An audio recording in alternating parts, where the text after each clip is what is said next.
Hello, why is the chat not showing up? What the fuck? Oh, did I take it away because I was trying to make like videos and stuff? Probably. Oh, there. Okay. Welcome. Yay, the Coon of Kite. Hello. Hi. It's been a while. It's been a little bit. But, I'm back. I hope I'm not too loud. It looks like my microphone is peaking, but I can't really tell. How's it flopping? Oh, it's hanging. It's hanging, it's flopping around. Oh, is that not what you were talking about? My bad. Dudes, I've been having so much fucking fun hanging out with people. We are so back. Oh, hell yeah. Thank you for the resub. 23 months. Let's go. Dudes, I've seriously been having so much fun hanging out with people in VR chat. Like, I thought I would hate it. I thought I would fucking hate it. Or that I'd think it's like, I don't know. I thought I just wouldn't have the best time ever.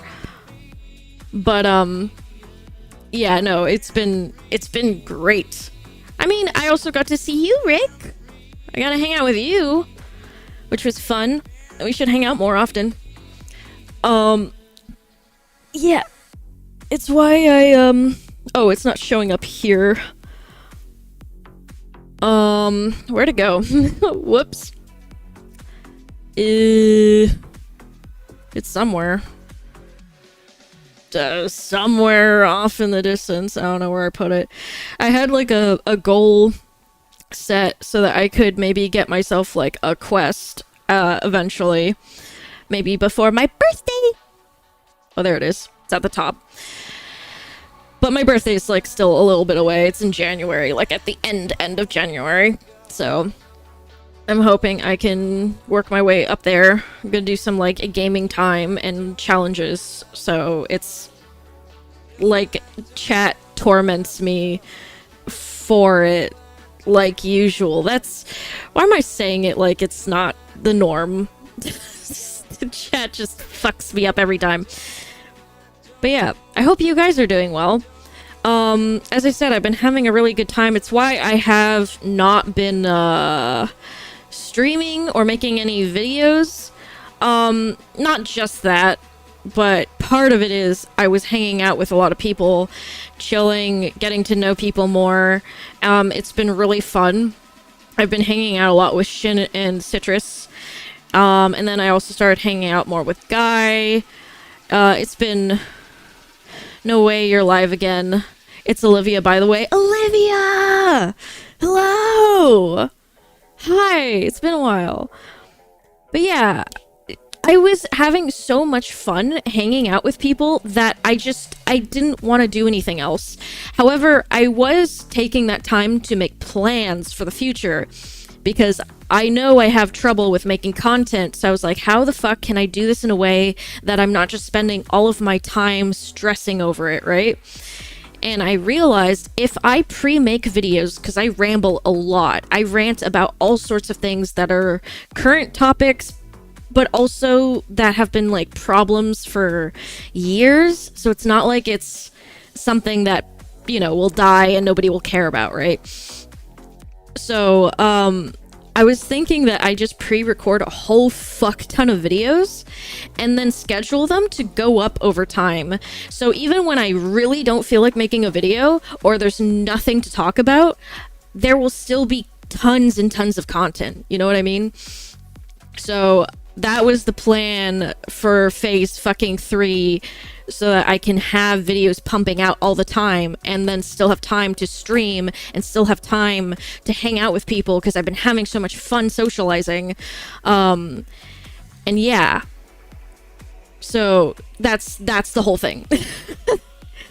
Welcome back, Weird Champ. Good to hear you're connecting with your friends. I want to connect with even more people, dude. I didn't realize how much I really like hanging out with people. Really. Like, it makes me feel good inside to be able to hang out with people and get to know them better. It's been so wholesome, you know? You're an extrovert? Ew. Well, that's the thing. I'm an extrovert, but I have social anxiety. So even though I'm like, oh, fuck yeah, I want to talk to people, I want to hang out, I want to do things, I'll, like, start hanging out with people and then be constantly thinking, oh my god, they probably hate me. Which is fucking weird, you know? But just doing it and hanging out has actually helped a lot, and I feel a lot better. I feel more talkative and more energetic, which is great for me because I was feeling so like dead before. Let me turn the volume on this down a little bit. I might be the same, but I don't go outside enough. Well, I mean, even just hanging out with people online is fun. Like I said, I've been doing a lot of VR chat shit where I've just been like hanging out in VR chat. Of course, I'm doing it on desktop because I don't have a headset, which is why I put the goal up at the top, because I was thinking maybe if I do like little challenges for games and stuff, or if people like donate, I have to do certain challenges like before, that maybe before my birthday, which is in January, I would have enough to actually just get myself a Quest, and then I could do stupid things in VR. Not just for myself, but like also with you guys, for streams or for videos, or even just like as hangouts. I kind of want to do hangout stuff where I set up like events where everybody can come and meet up, probably during the weekends. So yeah, that was kind of the plan. Anyways, besides that, yeah, I have been thinking so much about what I want to do with my content. There's some stuff that's really coming. Still want to do peak with viewers. Oh shit. I might do something like that, honestly. That might be fun. But yeah, I very much wanted to do certain things that I've been thinking about doing for years, and I never got around to it. Mostly because so much was going on in my life that I couldn't really sit down and take the time to do these things. So yeah, I'm trying to get myself back into the rhythm of things and trying to do certain projects for the future. I'm not gonna spoil what it is, but I'm sure you'll find out eventually. Anyways, yeah, so I'm just excited. I'm really, really excited right now. And I also want to admit one thing. I hung out with a group of people recently. A highly relatable urge. Hi, Occulted. So I was hanging out with some people who, I don't want to say too much because I feel like this will ruin the surprise of the projects that I'm trying to do. But let's just say that they also have their own project that they're doing that's very similar. And I started hanging out with them, and I was like, these people are really fucking cool. And for the first time in a very, very long fucking time, I could just be myself. I could, like, really be myself. And it made me realize I missed that feeling so much. I'm trying to stay so fucking PC. Because after getting into the VTuber community, that's what I was taught, right? I was taught I need to be more PC and more, like, I don't know, family friendly or some shit. I don't know. But there's certain things that, like, I wouldn't joke about or I wouldn't, like, comment on because I was like, oh, people are gonna be fucking mad. They're gonna cancel me. And after that moment, I was like, should I really fucking care anymore? That was the most fun I had. Just being myself, making stupid jokes with people who are being just as stupid as me online. The tide is turning on that front, yeah. Yeah, so after that, like, it was like on November 1st that we like all hung out. And I was laughing my ass off. Everybody was drunk as shit. I should mention that too. Everybody was the dude who was hosting it, he was like on the fucking floor. He could barely pick himself up. Being PC doesn't solve issues. I'm edgy all the time while being trans and left-leaning as heck. Yeah, no, exactly. Like, the thing is, people need to understand what the difference between like a joke is and actually being a fucking asshole. And I talked about this, and this is one of the videos I want to make. I want to talk. This is one of the videos I want to make about how there is a difference between making a joke where you don't actually mean any harm towards people and then actually saying stuff that is harmful. You know what I mean? Because that shit has always pissed me off so much. It really did. It has for the longest fucking time. I don't know, man. It's so shit out here right now. It's so shit, you know? Like, I saw a meme, and this is kind of fucking true. The meme had, like, this white woman character drawn with, like, crazy rainbow dyed hair, being like, I'm not racist.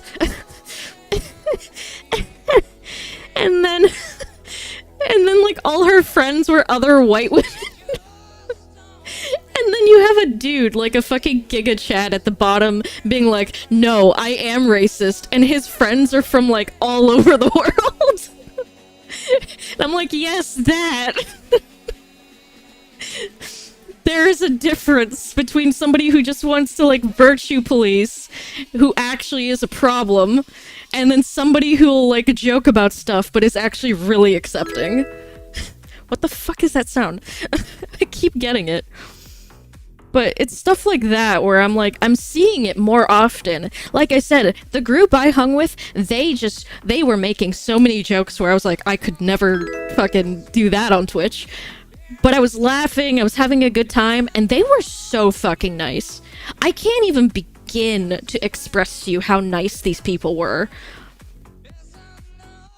Like, I was worried that going into this group, being like a first time member of their Discord and whatnot,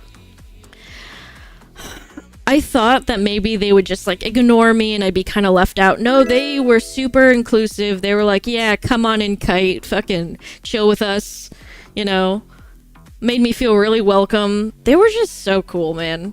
I was like, oh shit, these are my people. Hi, Muffins. Ignore the random sounds in the background. Context really does matter, and it is necessary to teach in this modern time. Yeah. That's nice to hear. Thank you. But yeah, it's like I really want to experience that more, and I think I want my community to be like that more.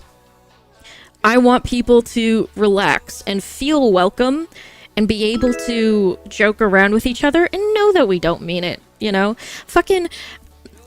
I'm becoming closer friends with Citrus, who I had on the stream a couple of times when we were playing Peak. We started to hang out in VR chat and stuff like that. And that noise is gonna drive me fucking insane. What is that sound? What the fuck?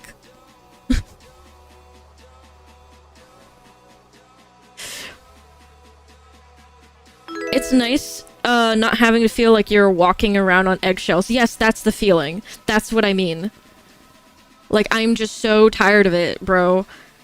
It's why I kept getting into, like, drama with people in the VTuber community, because it feels like I can't just say what my opinion is without somebody somehow twisting it into something despicable. Your reminder for your meds, but we will disappear if you do. No! Oh god. Yeah, like I wanna just chill, man.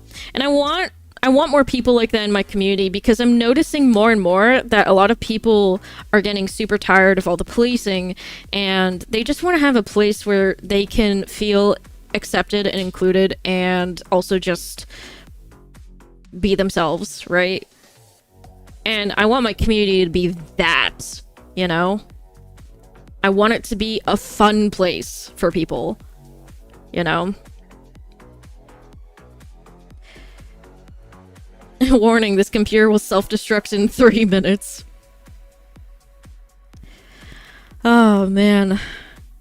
But yeah, it's like given me an epiphany, because originally when I first was gonna make content, I was just going to be like that, right? I was gonna make stupid jokes, just be myself, not even fucking worry about it. But then I started to do things in the VTuber community, and I felt like I couldn't anymore. Cancel culture was starting to take off. I just no longer could do that, which made me really upset, because, I don't know, I feel like my content would have been a lot funnier if I could just make memes, you know?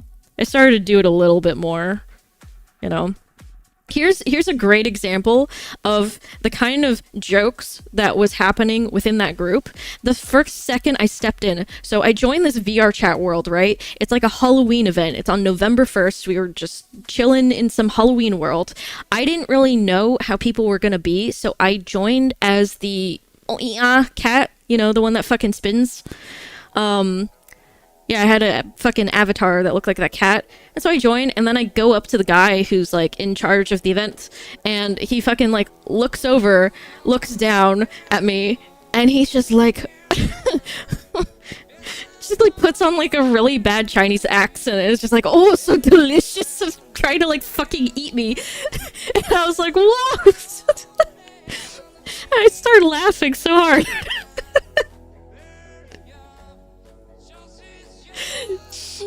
It was pretty good.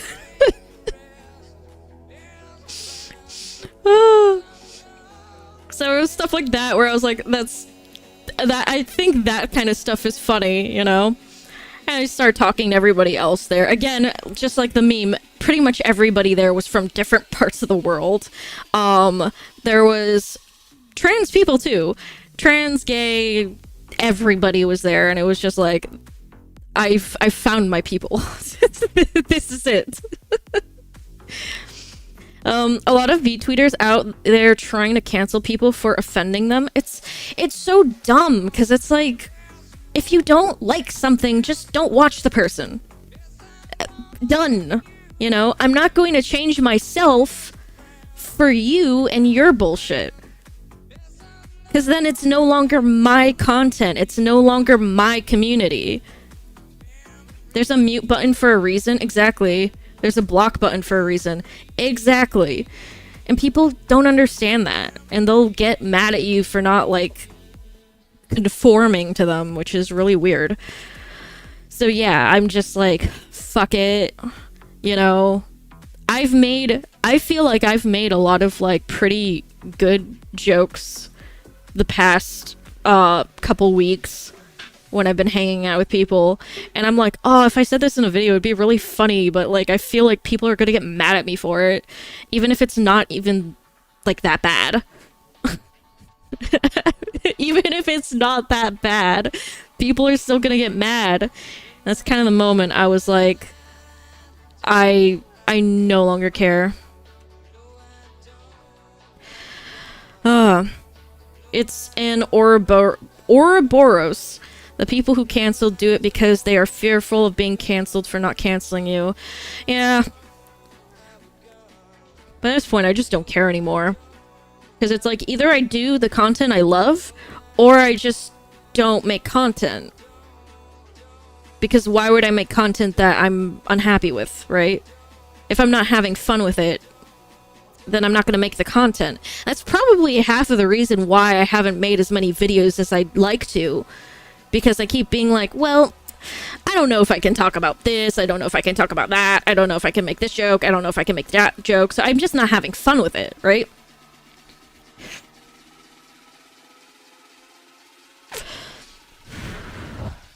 But now that I'm like, fuck it, I think I'll be making a lot more videos.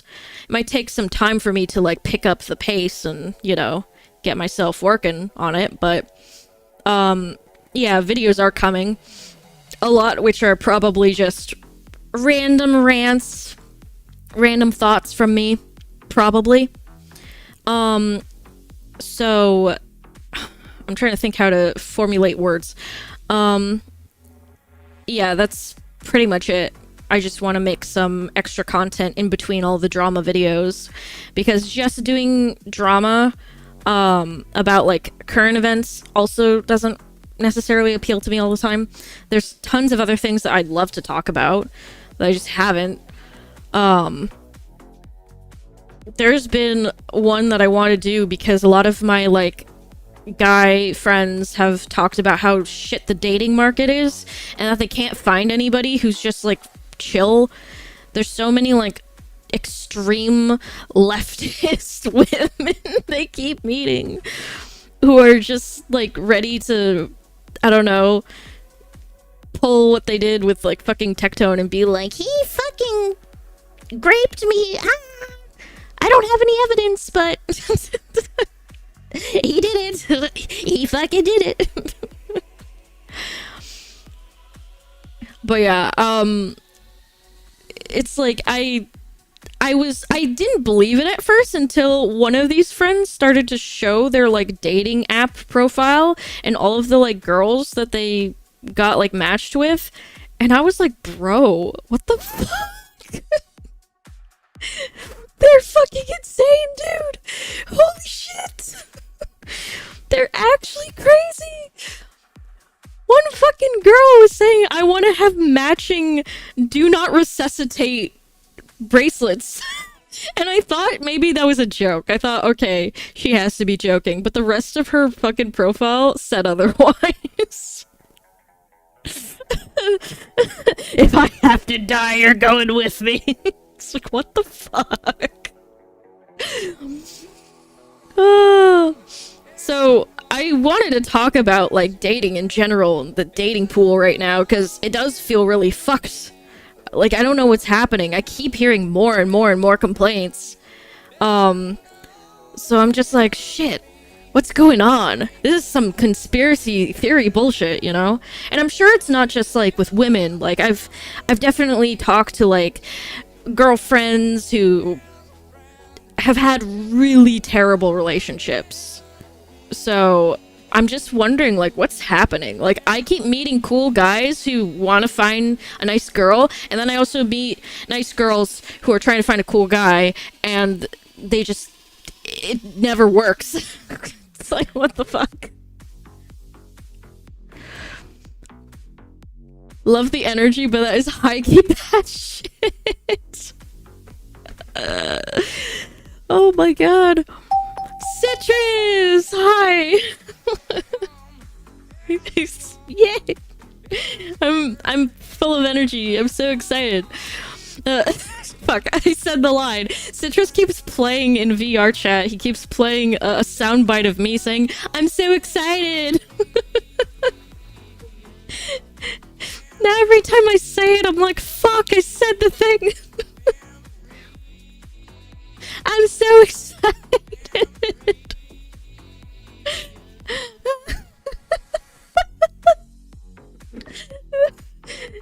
I'm crying. What is happening? Oh, I was actually talking about how shit the dating pool is, and that I've been wanting to make a video on that since we've been, like, talking about it. Since I have so much to say, I might as well make a video at this point. Like, fuck it. Just be like, hey, fucking people out there, what the fuck is wrong with you? Why are you being fucking nuts? This is not how dating should go. Oh my god. Hello, Funds. How are you doing? I do feel like it is relevant that this is specifically the subset of people looking for a relationship who are using dating apps. Yeah. I'm okay, how are you? Pretty good today. Pretty fucking good.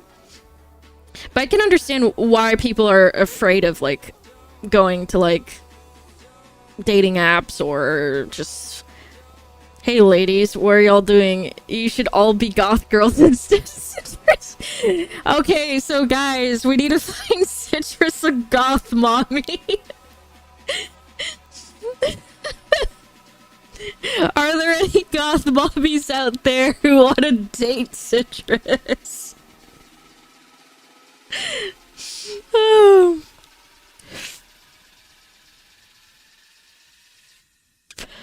For science. I'm right here. Damn, didn't know this was a dating stream.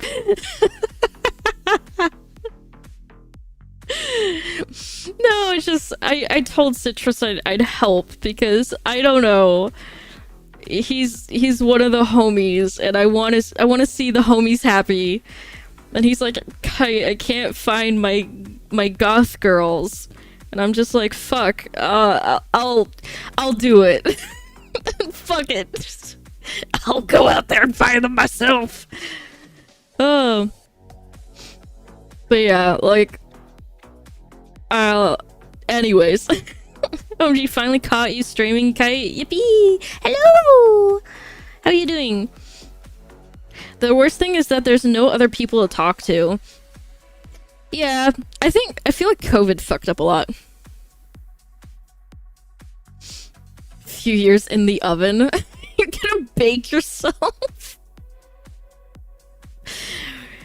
Get baked. Get baked, nerd. Oh my god, my fucking throat. Sorry, didn't mean to fucking cough in your ear.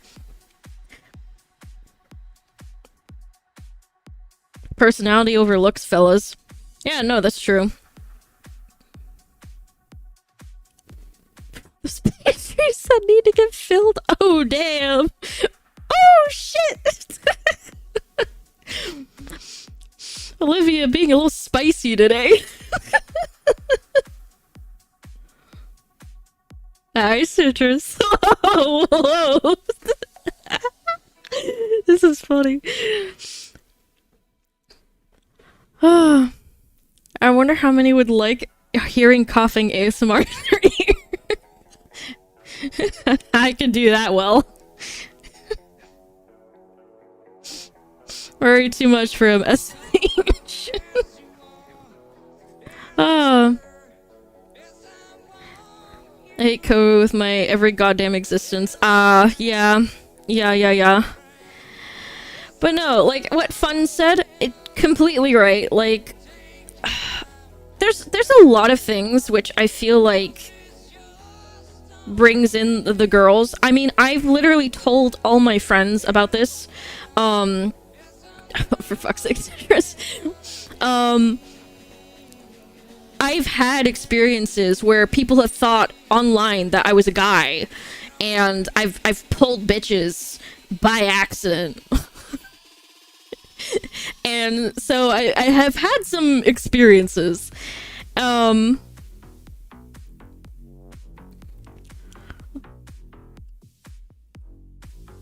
Demanding women are scary. You're not? Confirmed Kaya's a schlong. Yeah, Citrus has seen it. I'm sorry, guys. Women don't exist on the internet. Pulling bitches by accident? How? I don't know. I think I just had like a certain aura about me. Because I wasn't like trying super hard. I was just like, yeah, I'm just here. Yeah, I just want to be chill. I want to be cool. I don't know. Something about it just like pulled women, I guess. I don't know. Nice humble brag. Them aura farming. I mean, I have so many like funny stories from that time. Let me be honest. I never pulled a singular. Okay, there was actually one, but that was it. Only one girl out of this whole fucking group was sane. Every single other girl was absolutely fucking batshit. One girl, I wasn't even dating her, bro. I didn't agree to any sort of relationship. I was just talking to her casually, and I was replying to other people underneath posts I was making, and she fucking DMs me and goes, "Who's that other girl? Why are you talking to her like that?" What the fuck, bitch? Why the fuck do you care?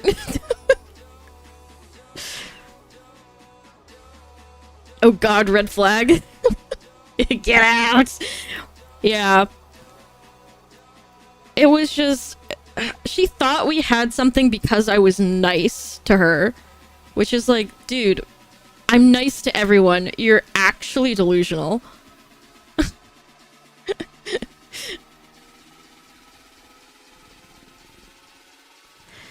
Yandere acquired. But yeah, no, shit like that has happened before. I don't know, man.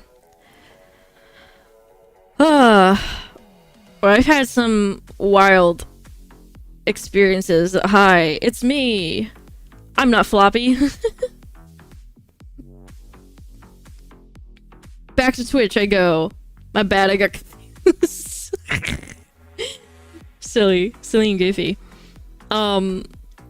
Yeah, shit, dude. I don't know. People are crazy. Set the record straight? Yeah, fair. Got it.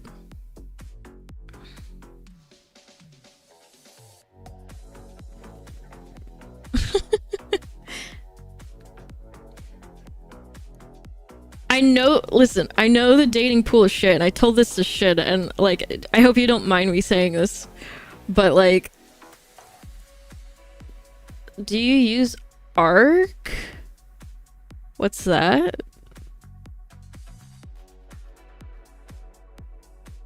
Everyone simps over Moist Critical, and he's a shorty. Yeah, I think it's just his personality, he's cool. I mean, come on. He's a cool aesthetic, too. Even if he's short, like, he's a cool dude. It's relatively attractive.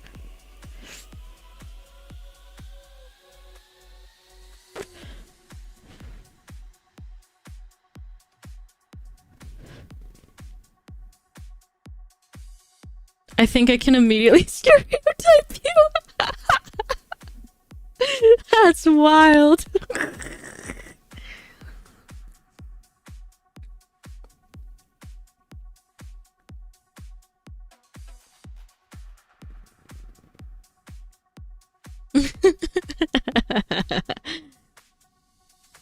Personality over looks. He's a good-looking guy, though, to be fair. Yeah, some girls go crazy for the long hair. I'm just saying.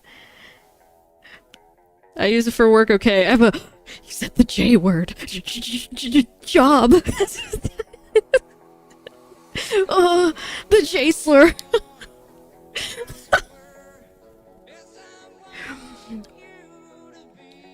Hi guys, I'm on Twitch now. Hey! Oh, fuck.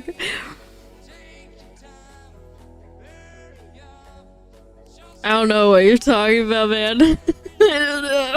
I don't know. I'm triggered, I say as I have the job. It's okay. Ugh, can't believe there's a wage slave normie here. No, but I was gonna say, I know the dating pool is shit, because I think, like, for example, like, Citrus was telling me he's having, like, a fucking hard time and keeps finding crazy bitches, right? He's not unattractive, dude. He has a job, he has his shit together, so it's just like, what the fuck's happening?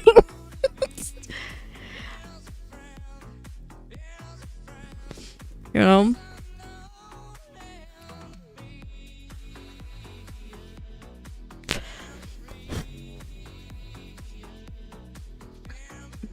Can't have shit in Detroit! There you go! That's the reason. Literally can't have shit in Detroit.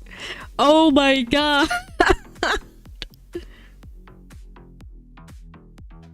Free Dom. USA. USA. Oh. I'm EU girly. Oh, I keep forgetting you're in the fucking EU. Why did I shrink back at the mention of job? Job, job, job, job, job. Nightmare, nightmare. Okay.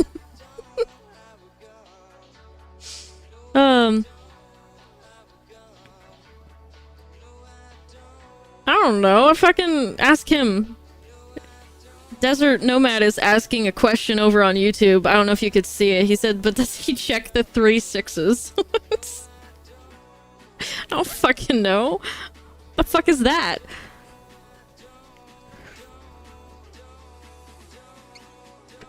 He said yes. Peer reviewed, I do.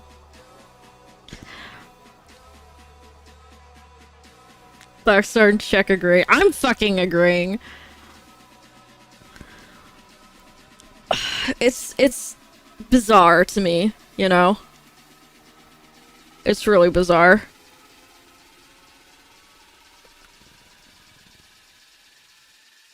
What's the third 6? Oh.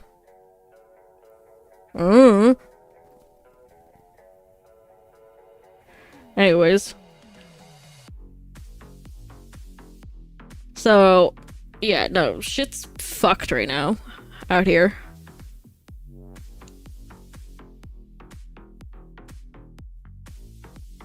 Absolutely fucked. I don't know what's going on, man.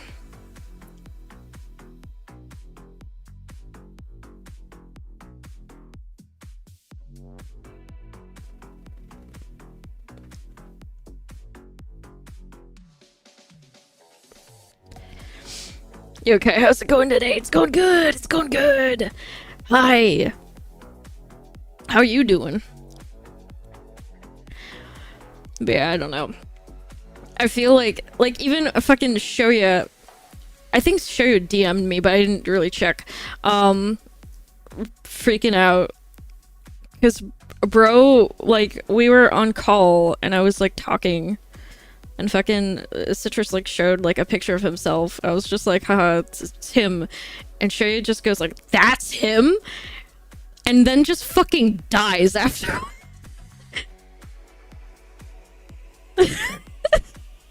Just spamming my DMs. What the fuck? Just left the call. They ask Shoya, did you fucking perish, bro? Hold on. Where is Shoya? You good, buddy?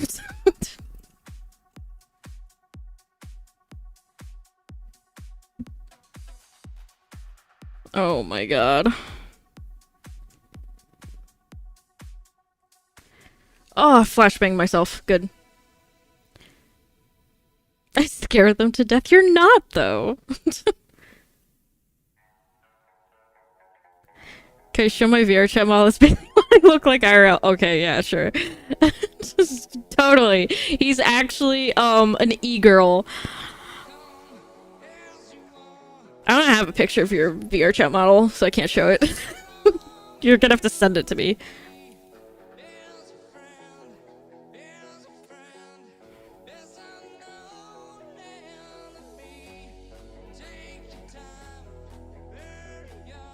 Oh, I'm messaging back to show you.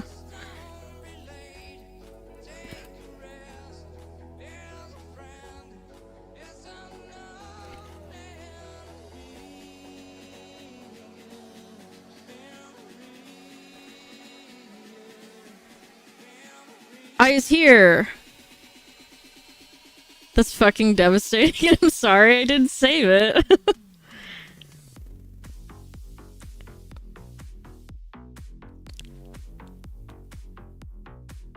I remember in high school, my crush saw my mom and was like, OMG, your mom is so pretty. What happened? And I cried in the bathroom.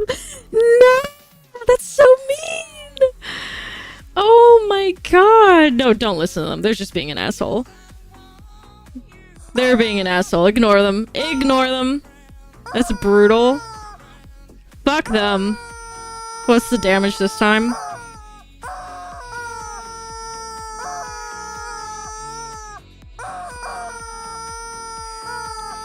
That poor soul. Everybody's just feeling bad for you. Not the chicken. The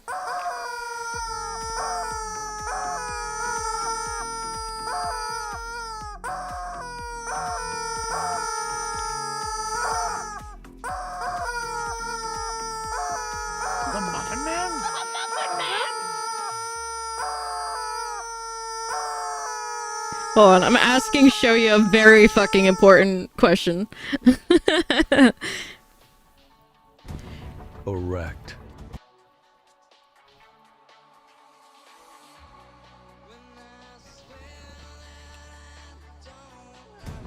Erect.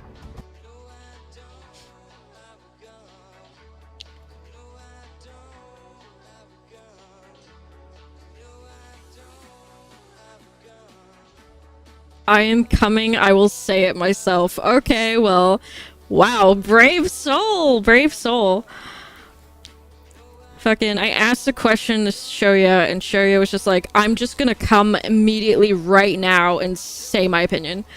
I was just like, oh, okay. I have no complaints.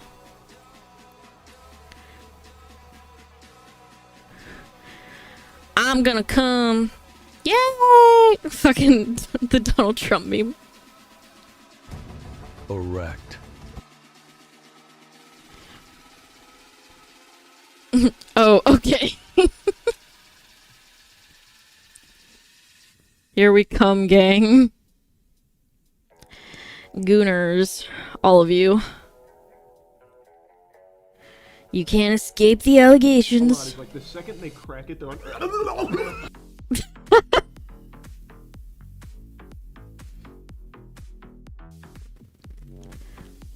Get which one?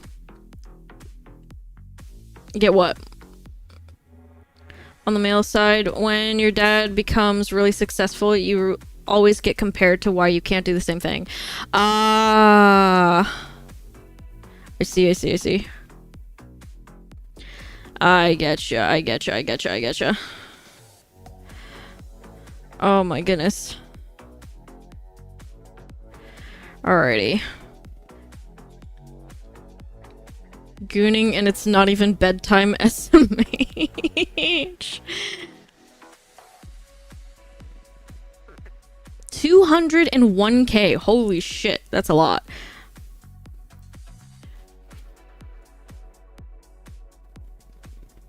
Show ya! Go on to share with the class.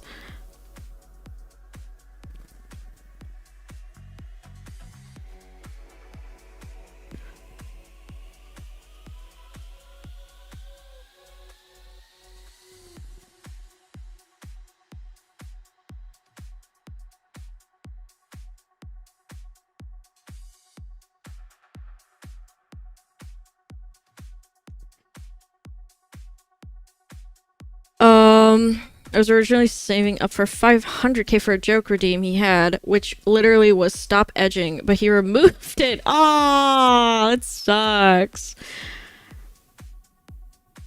I feel like I should have at least one really expensive, fucking...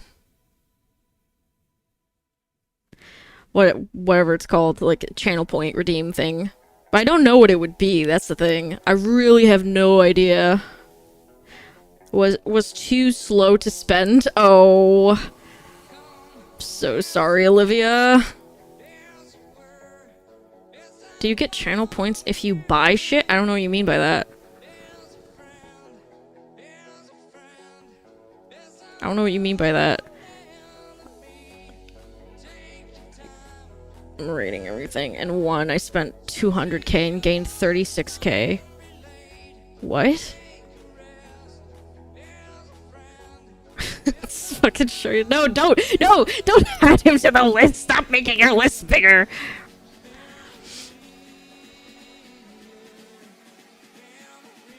Stop adding people to your fucking simplist, you fucking degenerate. Oh god. Citrus, just ask Dax. Ask Dax about it. I'm not supposed to have those. No, don't say that. It's fuck. Citrus, you're painting a target on your back. You're painting a target.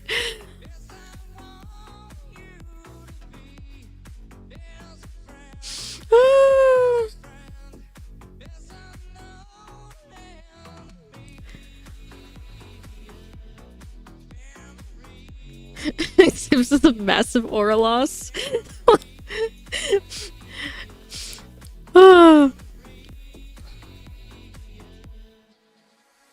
I'll knock him down a peg. Wow. Fuck, dude. Fuck. No, he doesn't really show pictures publicly. I don't think he will.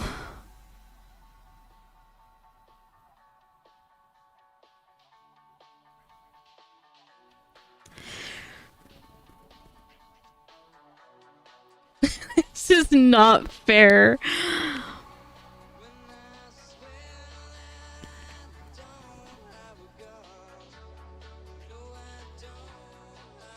Oh,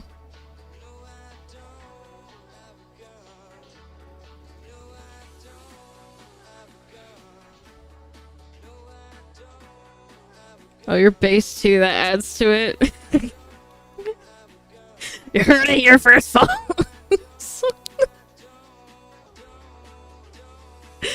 Oh, this is crazy. This is wild. Been a while since YouTube recommended. What's good, buds? Hey! What's up? How you doing? I live in the American countryside, so of course I'm based. Citrus has been fun to hang around, honestly. We gotta find him, bitches. we gotta find him a girl. It was the fucking mission, bro. Oh god. I'm having a good time. I'm having a fucking good time here. I also want to go to fucking, where is it? Sanity is barely being clung to, otherwise I'm alive. Sleepy Joe doesn't love me anymore.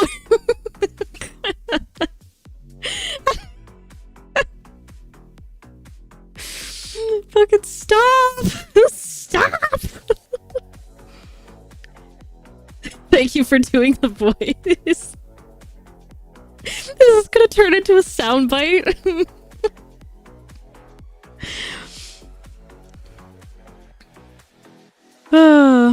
Hold on.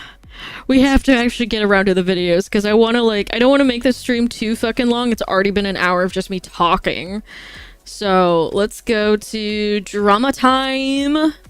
And then I'm probably gonna just go hang out with people and chill.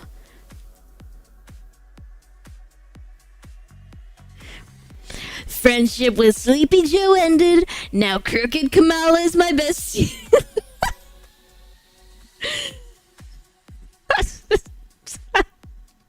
Fuck. Oh, it's so funny.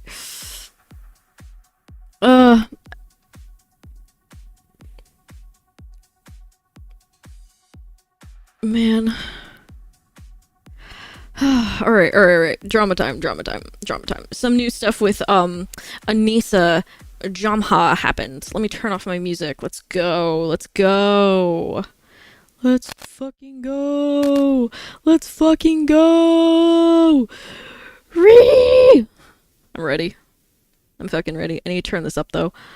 Welcome back to a series so simple. Even Ian subscribed. In today's video, iDubbbz is back with the dumbest takes known to man. Of course. He's defending fentanyl now. Asmongold has responded. He's defending fentanyl now. So funny. It's so ironic. I'm not even gonna say why. CTE and brain damage. He's calling Ethan a misogynist Zionist, saying he won't sue him because he's a man. Froggen is going viral on Twitter for comparing herself to Sabrina Carpenter. iDubbbz is coping over his extremely low view count, calling everybody else obsessed. His last remaining fans are turning on him. He's emulating his idol Hassan Piker, talking about anime and saying everything is political. Insufferable moron Jack Doherty has finally been arrested. We used to no fucking way. 4 times like this. Penguin Zero has responded, roasting him. Subscribe or you get the same brain worms iDubbbz has. You're cooked. Now let's begin. Right, so iDubbbz is back, giving the most idiotic takes known to man. Here he is defending fentanyl. Failed boxer takes issue with calling fentanyl poison, says it's not unique. Like, I know the trick. He's really trying to make it sound like you poison our people. It's like, yeah, when it's framed as if it's poison, it's like, oh, okay. You know, there's a lot of Americans who are like, oh, he's protecting me.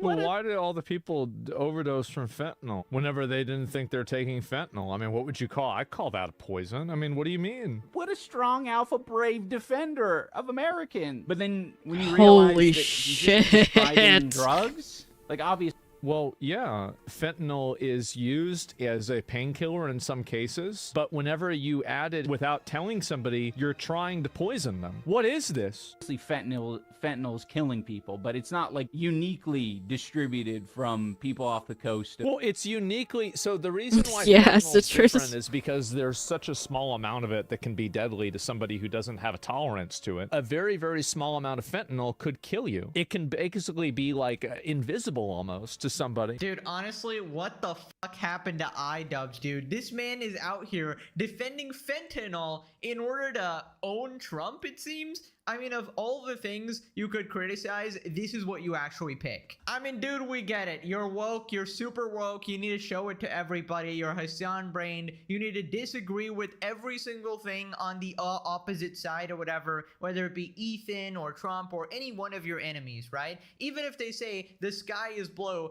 iDubbbz will come out of the woodworks, go like, well, no, actually, I have a problem with that. Also, it is considered Egg-looking poison, you motherfucker. absolute moron. I mean, I guess you're just arguing semantics here because you need a reason to cry and moan, but the thing is, you already have like 500 reasons to cry about your life, so I don't know why you need to add this onto the list. Anyways, then Asmon says that he has CTE and brain damage. I don't know why would he even say this. But yeah, you frame it as poison instead of drugs, and it's like, okay. Well, it's being distributed as poison. Whenever you're buying, let's say you're trying to buy Valium, remade pills, right? They don't have like the V on them or anything like that. And then you put fentanyl in the pill, it's fucking poison. Not And they're Valium. doing all these like bullshit projections as well. They're like, oh yeah, for every drug boat blown up, that's saving 50,000 American lives. Theoretically.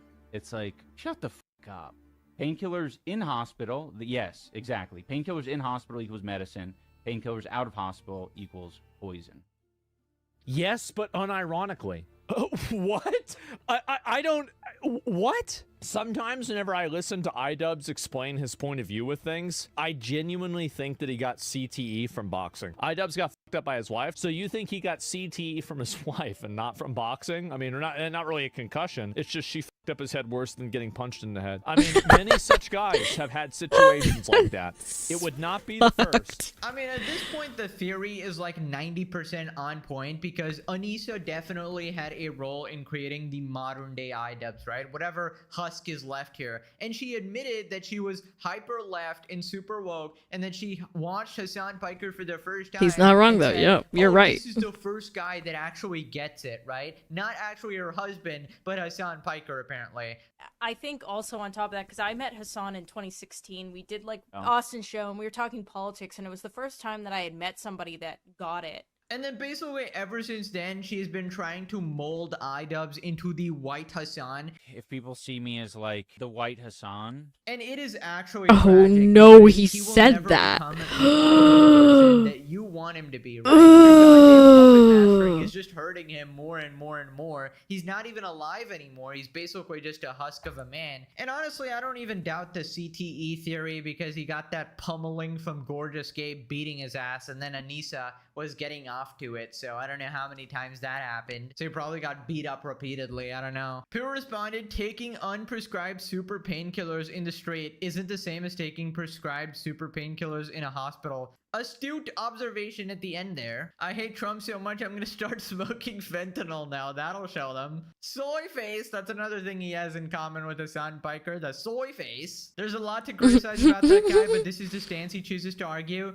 Okay, I'm starting to believe the brain damage theory. Really strange take. Yeah, dude, he really picked like the Hassan one already thing that said was he's just white, not so I guess worth Anissa's arguing husband about. is out of Even the most job. liberal people who support a softer drug policy, myself included, aren't calling for decriminalization and recreational fentanyl use. Effing dumbass. iDubbbz is too stupid to actually critique the current policy on drug enforcement, probably because he doesn't even know what the policies are. So he harps on semantic rubbish like this. He's a terrible political commentator all around. I mean, obviously, his idol is Hassan. The person he's trying to be like is Hassan. He's like, maybe one day, if I try really hard, if I study really well in college, The I'll become shed Hassan skin of a Piker. bug. I mean, if that is Yep. your inspiration, of course you're gonna turn out like this. Moving on to iDubbbz calling out Ethan. We got this post. Ethan responds to iDubbbz and Anissa saying he's scared to sue them because they use the same lawyer. Oh shit. also been sued by that Zionist piece of shit. I have not, thankfully, but I have a feeling that is because I'm a man, most likely. So, Oh my needless to god. say, our employees are going to be eating Actually, well. because we use the same lawyer, so he can't use that lawyer against us. Not anymore. But it's also because I'm a man. Okay, first, never do that again. Never call yourself a man, okay? You're the furthest thing from it. Dora the Explorer is more of a man than you. What you are is an absolute cuck who watches from the corner, okay? While your wife films her OnlyFans and fantasizes about Hassan, okay? Literally zero self-respect. Please do not desecrate the title of man. You do not deserve it. This dude legitimately thinks he's some stoic philosopher like Roman Emperor Marcus Aurelius, master of his emotions, discovered empathy at age 32, discovered stoicism at 34, like truly going through all the stages of life here. No, iDubbbz, you're a fucking washed YouTuber and you literally had the biggest fall off in history and now you're just another lol cow. Also, what is these guys' deal with Ethan? Now he's calling Ethan a Zionist piece of shit, just continuing the slander over and over, and you wonder why people hate you. Also, he said that because I'm a man, Ethan won't sue me, and obviously is implying that Ethan is a misogynist and he only sued 3 women when it was a copyright case and they were the only people who violated copyright, which is why they got sued, right? Ethan would be glad to add Hassan to the list or something, but he did not violate copyright in that instance. Also, way to make a point and then instantly get disproved by Anissa, your wife, saying that you had the same lawyer. So Ethan responded, "Good point, Anissa. Yes, we do work with the same lawyer, as I was gracious enough to introduce you to him years ago when you needed help with creator class stuff. This is called a friend." There's no way she's actually using it against him when he's the one who introduced the lawyer to her. Like, he's like, oh yeah, we have the same lawyer. I totally got you. And it was just a favor by Ethan. You just can't make this shit up. And yes, Oh it is the my same God. lawyer that Snark, the subreddit you browse daily, targets weekly, trying to ruin his life. Wait, why is Snark trying to ruin his life? I mean, isn't he just doing his job? Like, why would you go after the lawyer? I mean, maybe I would understand if you're defending like a confirmed known child or whatever, but even then it's like, you know, you deserve a legal defense or whatever, but like that would kind of make sense. Okay, this guy's evil, oh my god, he totally knows he's guilty, he's still defending him, you know, still doing his job, but you know, oh man, this is such an unethical profession. But this is Ethan in a copyright lawsuit or whatever. Like, what? Obviously the same level, guys. We're dealing with a serial murderer here, obviously. According to them, his wife is a baby killer terrorist, so that's why it's justified, right? I find it fascinating that you are happy to use his expertise privately, but do your Snark Beans. friends know Thank that you, you are Shin. using the same attorney that drafted all the legal complaints that devastated your friends? Interesting. I don't know, Interesting. I Snark wonder subreddit how is they will retarded, react to dude. that news. They call him West Bank Ram because he visited his uncle once in the West Bank like 20 years ago. I mean, I can believe that because that's I what they shall do have a to nice you stream. as Thank well. I'm sure you. you've seen this. So yes, we use the same attorney, a dear friend of mine that I trust like a brother. And then there are you 2 leeches still sucking the blood of favors I did for you when we were friends. P.S. Dope, why would I sue you for Content Cop? You can't see the difference between your video and Caseytron sitting quietly while taking 50 Psycho's my Bob cult whip? friend. And then Yeah. sent him a CTE, I'm afraid. Say hi to Gorgeous Gabe. Oh my god, what a brutal takedown here in an Instagram post as well. And obviously, iDubbbz purposely chooses to be dense here. Well, you know, I'm guessing purposely here. I mean, he is dense, obviously, but I feel like in this situation, he knows the context of the copyright, and he's purposely choosing to not give that context to his viewers, so they think, oh, this is just a rich man abusing their power, when, no, it's, you know, they violated copyright, they deserve to be sued for it. People responded, Ian, I'm a man. Anissa, actually, that's a lie. It's because I'm a man, most likely. Did Anissa's husband just admit to having no balls? Trans Tabby makes sense now.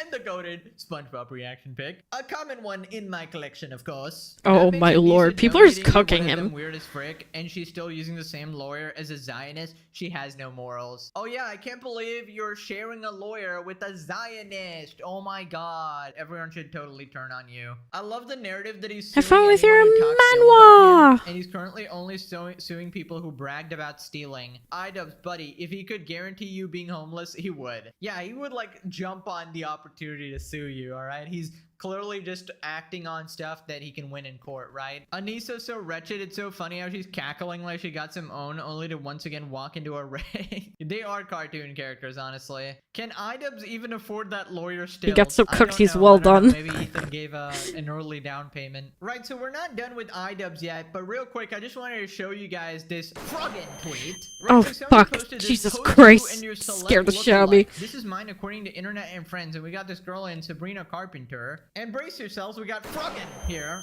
Pose you and your celeb lookalike. The streets have been saying this. And we got a picture of Froggen and Sabrina Carpenter. And here's the side by side, just to make sure you know that they are very identical, of course. What I love about women is that they will tell an ugly girl she is so pretty, give her an unrealistic lookalike, but only for their entertainment. Lots of women laughing at you right now, even the ones you call friend. This is more accurate, and we got Froggen and Jabba. That is I mean, just like Moist Critical acted in the Hunger Games, Froggen acted in Star Wars. This post should be another lawsuit against Froggen. No one has said this. Ain't no way, bro. She posted this. They freaking lied. I mean, I don't know what she's doing. It's got to be like next level rage bait or something. Or maybe she's actually this delusional. The only difference between you two is about 3,000 tons and maybe every other feature in the human body, but all right. Yeah, I just had to talk about that. That was crazy. Anyways, moving on to iDubbbz. So he released a new video and it was such an absolute flop. It got 100k views and about 80k is probably hate watchers. So it's more like 20k views right there. And it is absolutely tragic. And I will say, I definitely predicted this. I told you guys right when the Content Cop happened all those months ago, and he was bragging about 7 million views and how relevant he is. I told you he would completely fall off, and most people were actually hate watching. And fast forward a couple months, that is exactly what happened. Oh, I see. Right? Yeah. The thing is, it keeps getting worse because last time we talked about how his sub count dropped from like 1,900 to 900, something like that. Well, he's at 600 now. I mean, oh my lord, his career shit. is in the ICU. It's desperately trying to stay alive. But anyways, here he is coping at his view count. All right, this is Pedo Troll giving like an epic take. Piling in to see iDubbbz talk about politics again. 5 from up your sodium. Hey guys, hey Ian, you guys notice something interesting about this? It's a good thumbnail. Views, Title. 4 hours. 4 hours. Our dead highlights channel. What was it? He has 20. Hey dog, we're both going down together. That's something really to be proud of. What the hell is this shit? I've been saying for so long that this guy's obsession with views, like it's not helpful for himself to be this obsessed with views. It's only gonna feel worse. Like you gotta get like fulfillment and purpose elsewhere. Like it is not. It's so bad, dude. 7,000 views in 4 hours on his main channel. Give it time. 7 million. We used to be at 7 million. Listen, I'm not one to talk. I'm not one to point that out. Again, this is one of those things where like I don't even like to comment on it because it's like it's legit cringe. Yeah, so it's Uh-huh. cringe, except when your idol Hassan threatens to literally end his life because his viewership dropped a little bit. I mean, that's pretty cool though. By the way, this guy Oh really said my we're God. both going down together. I mean, Buddy actually thinks he's on the same relevancy as Ethan, bro.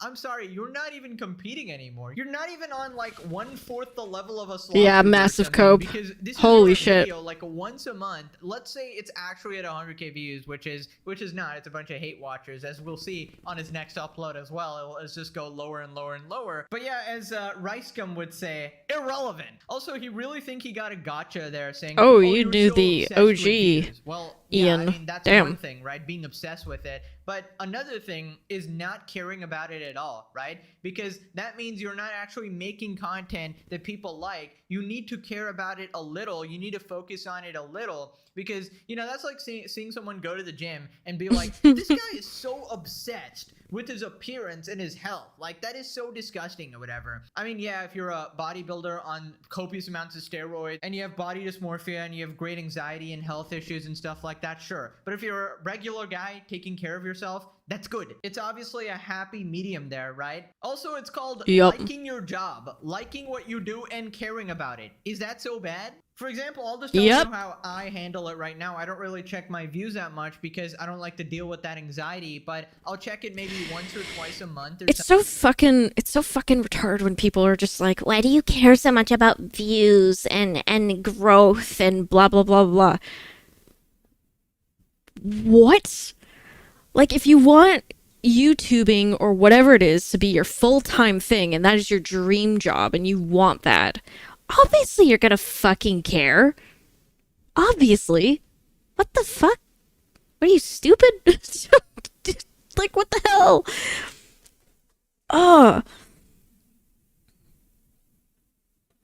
thank you. I don't know who did that. Oh, Rick. It fucking says it right above it. I'm so dumb. Thank you, Rick. Thank you so much. Thank you so much for the dodo.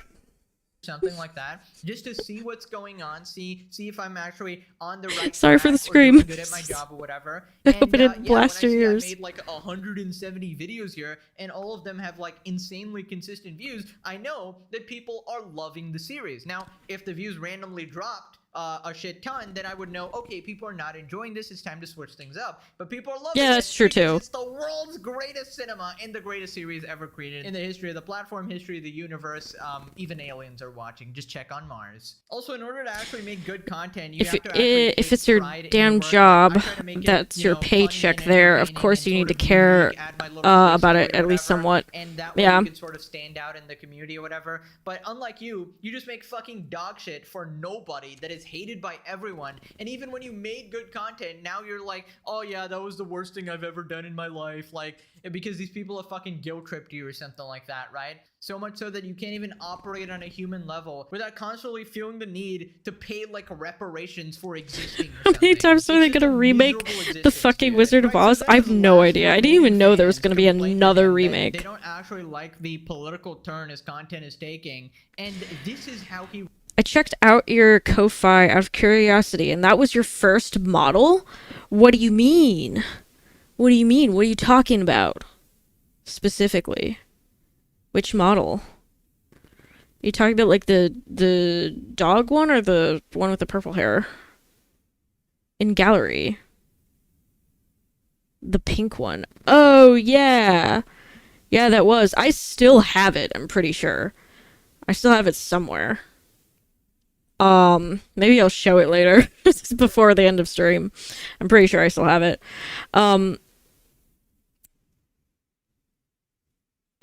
Yeah, it's Olivia. But yeah, that was like my first model ever. It's pretty cool. He responds. If you're so obsessed with views, it can cloud your judgment in some cases. I'm taking it with a grain of salt.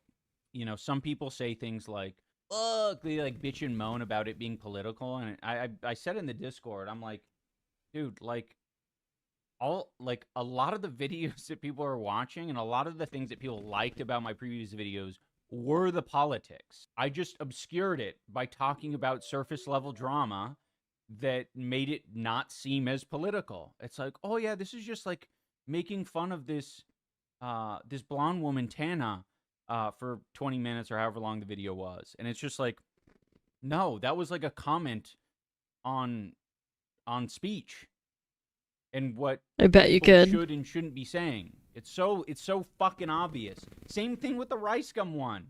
I said that you shouldn't It be does look like a focused. plant I cell. didn't overtly say it, but the implication, the hidden message in it, which wasn't very hidden, was yes, like I went over, like I just themed it as like 7 deadly sins, and I was like, yes, like we shouldn't be flaunting wealth, like we shouldn't be making it rain on a random homeless guy, like we shouldn't be doing this.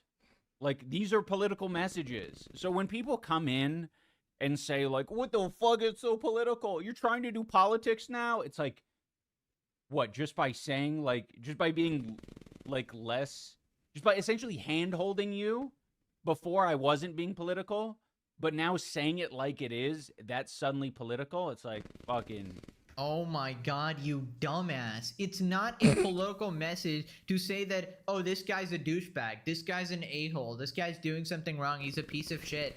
I mean, technically, every single thing in the entire world is politics. Like, oh, I'm eating cereal for breakfast, and That's just technically the morals, not cereal is politics. owned by this Yeah. company, which also owns this other thing, which is funding this other thing. So my cereal is politics, guys. Like, that's the level of logic this guy's operating on. Oh, the anime I'm watching, it has historic battles in it, it has war in it, and therefore, yeah, it's a political thing. Like, dude, if you want to see every single thing through that lens, you're just gonna be miserable forever. And obviously, there's a difference It's being between coated in overtly olive oil, political as maybe. intended It's by the fucking author or diabolical, whatever, bro. and sort of underlying messages that you yourself are interpreting, right? For example, my content is not inherently political, but people on his side think it is. Oh, you're just a centrist grifter or something, which is something you'd call like an American, but I'm not even an American or whatever. So I've said before, if Hassan was a right-winger or something, I'd be making fun of him as well, as I've done to many people in the past as well. It's just about idiots. The channel is about idiots and calling out idiotic Yeah, things, exactly. right?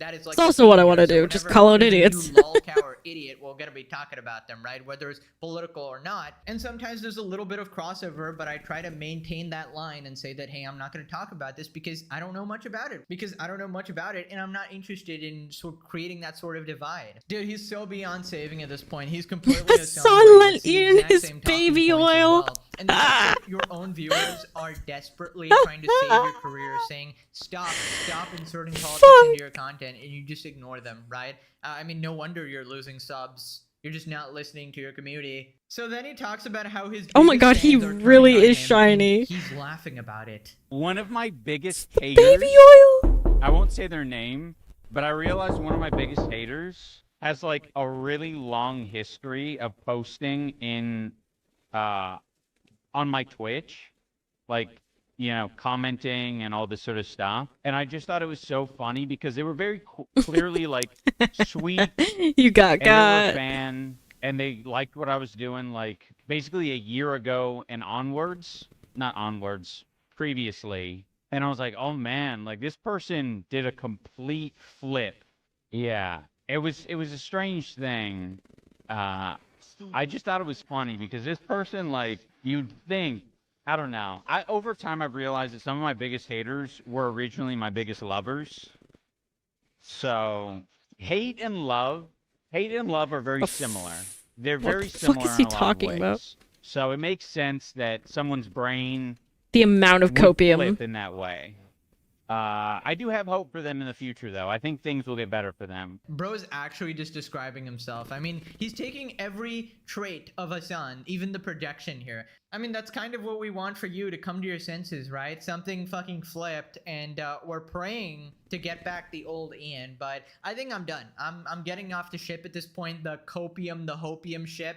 And he's never coming back, guys. The chances of him returning to the old iDubbbz are the chances of a patient in a 20-year-old coma, like, waking up, right? It's just time to give it up, right? They're on life support. Also, what a ridiculous response. Shouldn't you be, like, reevaluating what you're doing if one of your biggest fans is actually turning on you? Like, don't you think that, oh, why did that happen? Like, what did I do wrong or something, right? At least take in some criticism. Then he pulls a Hassan Piker and he starts talking about One Piece and how political it is. Dude, can you guys just stop ruining anime for the love of God? Like, it's Yeah. so ridiculous. Have you heard about One Piece becoming a symbol of freedom for Gen Z? I have, and I think it's very cool. And I think it's I awesome think it's very that, people cool. are waking up It's to the idea awesome. that there are messages in our media, even if it's just a silly anime. It's not just a silly anime. It can be so much more. So I'm happy that, you know, some people are waking up to that reality. Yeah, even when there isn't an overt message, every piece of art is inherently political. Absolutely, Kami Gardner. I think that's one of the things. It's such an easy concept to understand, that all art is political, but the people on, like, these young people who, like... Pause. All art is political. So if I drew a big penis, what does that mean in politics? You want to explain that one to me? If I drew big floppy penis, giant and veiny, what does that mean? Huh? Political penis. Hi, Jay. Oh my god. Dude. fucking kill myself.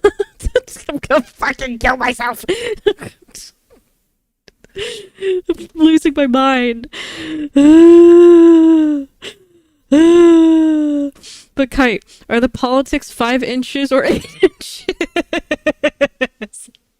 The biggest fucking 8-inch fucking floppy dick. Oh, I spittled a little from that. I got too passionate. Hold on, Kite, I got a gift for this. Oh, fuck. Send it to me. Do it.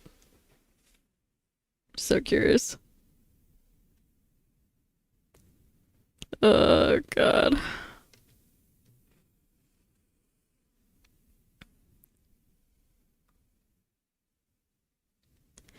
I need my politics log.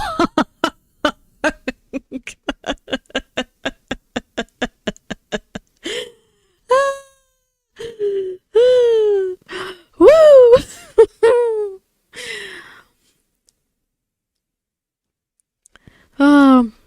Political hentai is my favorite. I'm so done, bro.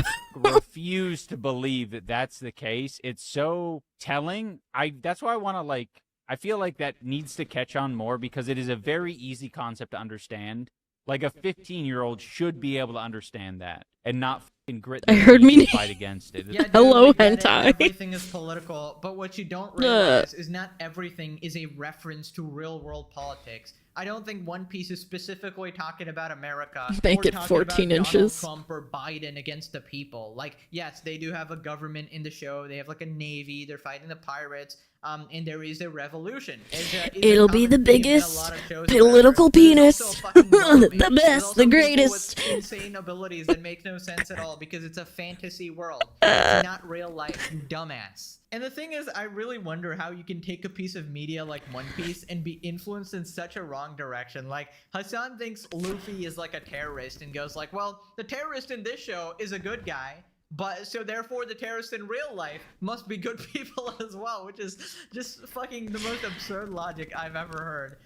I feel like because you could draw a line to politics at all times, but how long is that line? And the reason why I don't agree with it is because it's like, for example, if I draw something, it's coming from the heart, and I never think about politics when I do art. I wouldn't want somebody to tie fucking politics to my art because I think that's stupid. It's like if I make an art piece that's either happy or sad or whatever, I'm just expressing my emotions. What the fuck is that? Is that a flying dildo? Why is there a fucking dildo flying in this building? It has the fucking helicopter dick. That's a great gif. I'm gonna save it and I'm gonna send it to Citrus. Star that. Here, Citrus.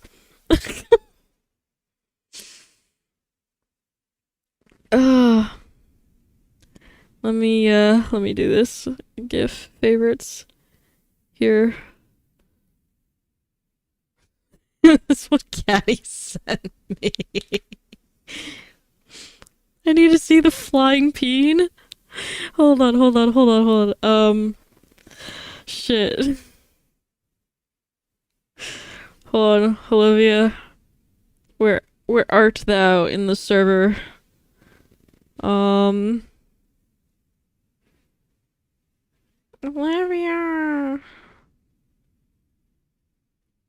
I art here. Perfect. Thank you. First DM ever.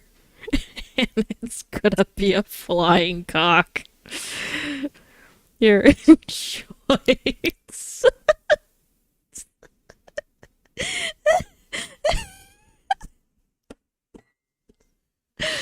I'm crying. I mean, technically he's fighting against the government and, causing a bunch of shit. He has like a bounty on his head and stuff. Like, I mean, but he's Thank still, you, like, a Jay. good You get guy it. in You the get it. show, alright? I just don't know. You need like some crazy mental gymnastics to think that every Helicopter. single media is about you and your particular Can't fight in fucking do life, this your shit. particular political struggle or whatever. It's a Japanese show, by the way. Not everything's about fucking America. What these people don't understand is that shows are meant to be enjoyed, right? You come home from work, you just want to. Holy fuck, I need to talk about this. So, fucking Blackstar has been saying this for so long, and I agree. Like, there's so many games that come out that want to push politics when it's like, bro, I just want to play a fucking game and like the game. That's it. You don't need to put fucking politics everywhere and make it like a political narrative, right? Like, it's not the point of the game. I want to just have fun. I want to escape reality for a bit. Holy fuck. Holy shit. It's not that deep, bro. Ugh. Relax, you go into like a fantasy world with superpowers, you turn your brain off. You don't want to be constantly thinking Exactly. about, well, is this show woke enough? Is it talking about the real issues in the world right now? Like, I don't care, man. I don't care. I'm just here to enjoy some cool superpowers. Just appreciate it. And Yes, there's so many great games that do a great job at bringing a message about something. None of the huge games do it well. Exactly that. And I will die on this hill. I hate Dragon Age the Veilguard because they just, I mean, I'm pretty fucking queer myself, okay? And I just didn't like it. I just didn't fucking like it. I didn't buy the game because I was like, I already hear bad things. So I watched like a playthrough, like a silent playthrough, and I was just like, what the fuck is going on? Really? I've played games where there was like queer characters and they really make the characters interesting, and I don't see that anymore. They've ruined it. They fucking ruined it, dude.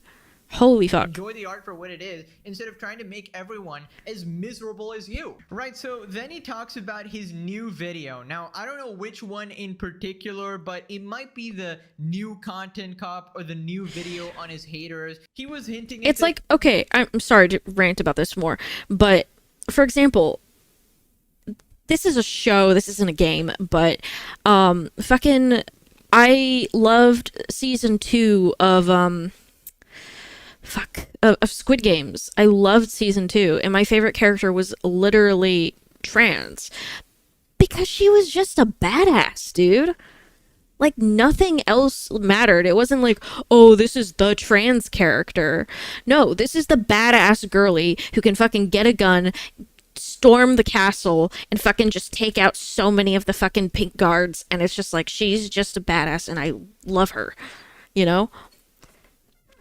So it's stuff like that where it's like, that's done really well, you know? It still talks about the issue with, you know, being trans in a country where it's not very accepted, and I'm like, okay, that's cool, you know, they explore that a bit, but they don't make that the entire character where there's nothing else and they're not deeper than that. You really start to like the character. Gotta stop telling me, start showing me. Yeah, exactly. It's just like, hold on, I'm just trying to read everything.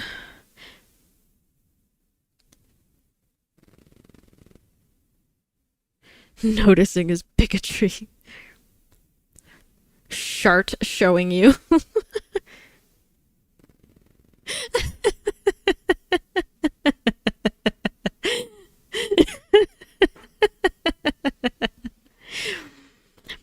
But yeah, it's like, I really loved the show. I loved the character because there were so many aspects to her as well. She was also very caring, very very strong-willed, you know. She was willing to do a lot to protect other characters, and I'm not going to spoil anything, but like, god damn, I fucking cried so much over that one character. There was just so many good moments that I was like, I'm going to fucking cry, please stop.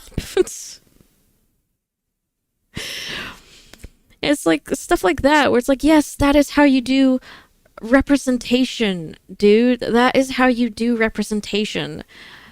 Where you make an actual character that feels like a real person you can connect to, you know?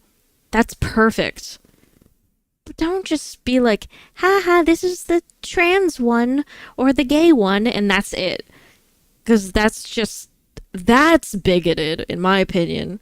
That's literal bigotry to just be like, that's all they are. They're just gay. There's nothing else to them. It's like, no, they're a person. Make them human. Video on some commentary channel or something, and he's gonna Goddamn. over the haters. He's getting tired of the haters. And I already said to him, the only problem here is that nobody respects you anymore, right? Nobody trusts your coverage of anything at all. Even the last time you made a video, you instantly got dislike bombed, and nobody liked your video because you don't make any logical points at all. And we didn't even have to respond to it. iDubbbz explains why he keeps putting off his video, implies that he's nervous about the hate that comes with dropping videos. I think that's part of my problem sometimes is I'm not a LGBTQ plus characters done poorly is as big a disservice as those characters being done maliciously, at least in my opinion. Yes. He points at Dax, that's the gay one that runs away. I feel like he would just I feel like he'd just make a joke about it, honestly. He's chill. Or you just be like, yep, sucking cock all day. just swimming in dicks.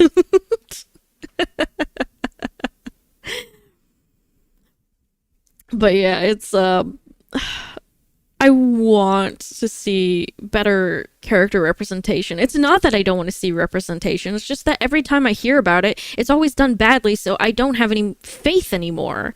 You know? When people don't bring it up and are just like, oh, this is a good game, and then I see characters in it that are represented well, that is when I'm just like, good job.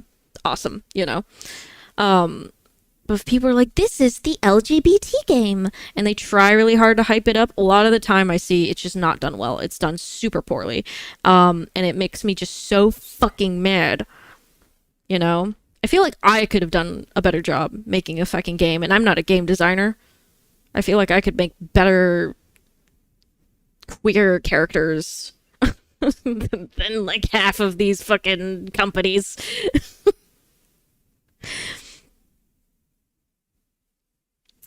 I'm not against representation, just don't make it, for lack of better words, all over your face kind of thing. Yeah, when their entire personality is their sexuality. Yes, exactly. It's not realistic. It's obnoxious. Most people I've met who are fucking normal and chill and cool, who are part of the LGBT, literally don't bring it up. They don't fucking talk about it 24/7 because, like, what's the point in doing that? I don't go up to people like, hello, guess what? I'm fucking queer. Because why? I don't want people to immediately have their first impression of me is, oh, Kite kisses girls. Some shit. But it's like, bro, there's so much more to me than that. The problem is that people put it in because of representation instead of just making good characters, and if they happen to be LGBTQ+, then leave it at that. I want representation, but for the I want representation, but just for the sake of representation, but just wait, but just but not just for the sake of representation. Yes, okay, I got you now. I'm bye-bye.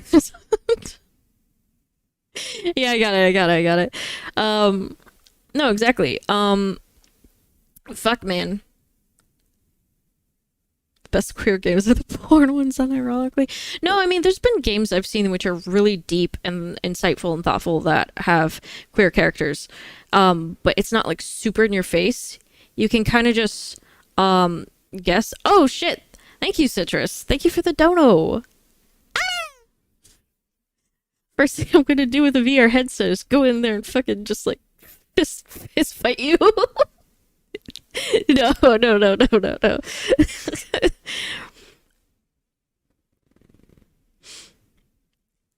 Oh. Yeah, citrus. So is this what axolotls sound like? Oh, 100%. Absolutely. Holy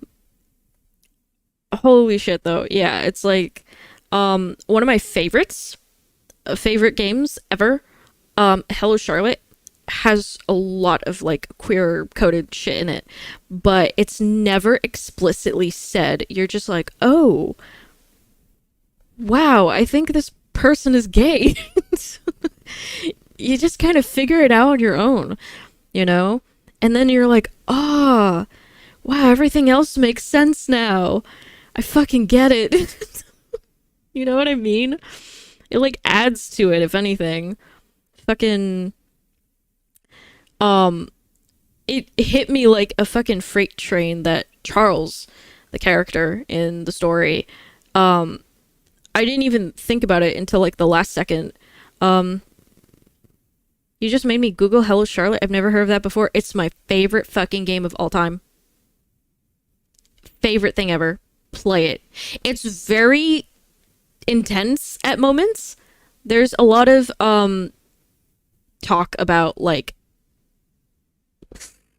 mental health problems and bad shit. Yeah. Just warning you. You might want to be in a good headspace before you play it, because there's a lot of things that happen. I post clips in media, right? Yep, you can do that. But yeah, I saw this character Charles, and I realized that since he kind of plays Charlotte, at times, but is also fine with being himself, I realized, oh my god, he's fucking just gender fluid, bro. He's drinking the gender fluids. And that got confirmed later. It was very subtle, but it made so much sense about, like, all the problems he was having, like, with self-identity and stuff. I'm just like, oh my god, holy fuck. Everything makes sense now. What gender fluids? It was really interesting. Really, really, just overall, it's a really cool game. Yeah, but yeah, it's not, like, super in your face about it. Which is the thing I liked. Episode 1 should be on there. I think it's for free. The other games are bot games. And here's the thing. Episode 1 is kind of like, it was their first attempt, so they said it's, like, not completely canon, but it's still canon. It's really confusing. I don't know. I'd still play it because it still explains a lot that happens at the start of episode 2, but you don't necessarily need to play it in order to understand. There are a lot of things that are just explained anyways in episode 2, so, but I don't know. I say play episode 1 anyways. Episode 2 is my favorite of the games. Episode 3 is also pretty okay, but yeah, episode 2 was fucking chef's kiss. Amazing music, amazing art, amazing story. Holy fuck, I love it so much. It's my favorite thing ever. Just really resonated with me, I guess. If I could make a game, I would have loved to make a game like that, you know?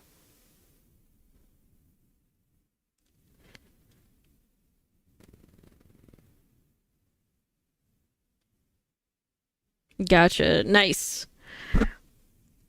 Tell me what you think later. Another great game, which doesn't have to do with the LGBT, but it's really well done, is Off. I love Off so much. I've been talking about those games recently. I love Hello Charlotte and I love Off. It's really good. Off is very strange, with a strange world, strange music, strange characters. but it's still very entertaining. You should replay them. I never really finished Hello Charlotte when I played it on stream. Off I did finish, but there's a lot of new people who are here, so I wouldn't mind replaying Off, honestly. Off looks very Toby Fox. You've never played Off either? That's an old game, but it's cool. I might actually play some of the music from Off here in a second, because it's really good. I want to learn to make music like that. I watched Markiplier play Off. Oh, I see. Okay, so you do know a little bit. Off, why does that sound familiar? Hold on. Hold on. I got you, fam. I got you, fam. I got you, fam. Hold on, hold on, hold on. Hold on. Let me cook. Let me cook. I don't want to show you the visuals, but I think you're going to recognize this song from it. Because everybody knows this one. Oh, that's not the start of the song. It's kind of quiet.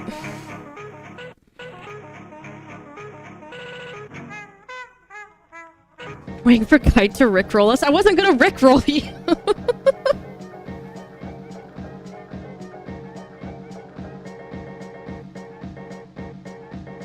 Oh, I recognize this. Yeah, there you go. Fucking hear this shit everywhere. Get pepper steaks. Oh man. I really should play Off again. It was really good. Memory unlocked. Yeah, I thought that one has to trigger something.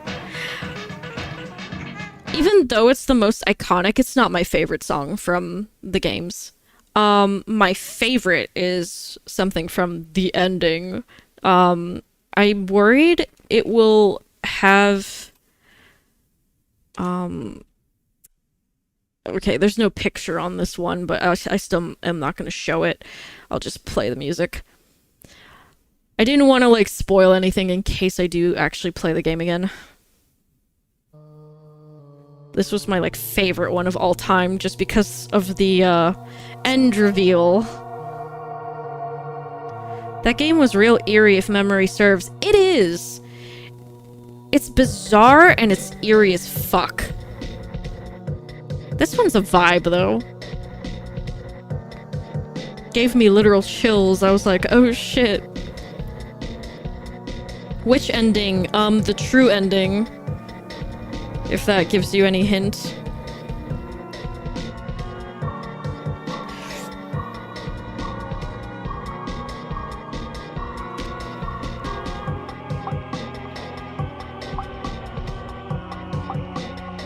Would you be willing to play Hello Charlotte with me, or is that not that type of game?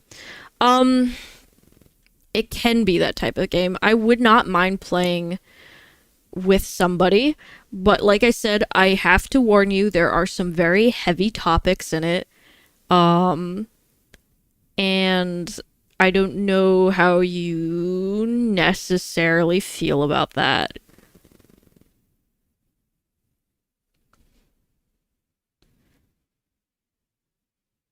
Just thought I'd warn you. Just thought I'd warn you. Here we go.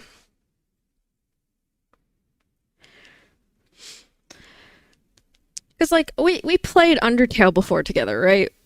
And that's kind of a silly game. Yes, it has some, like, heavier stuff in, like, the genocide route, right?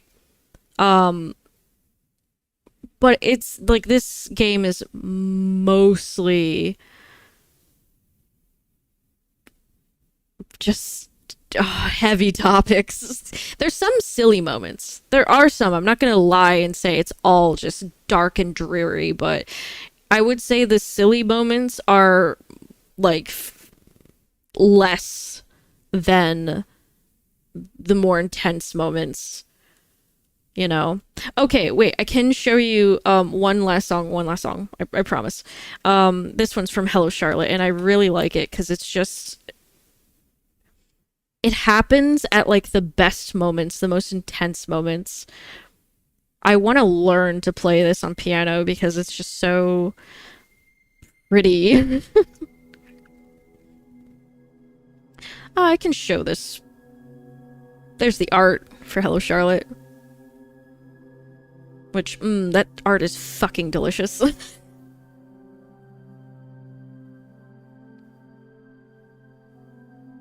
There's a very slow build up.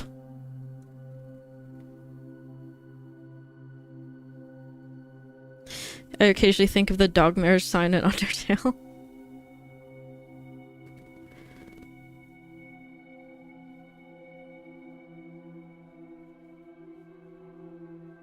That's a lot of eyes.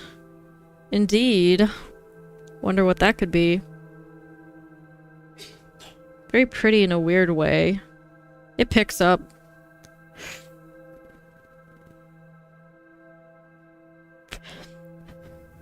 Also, I just saw what's up my biggest.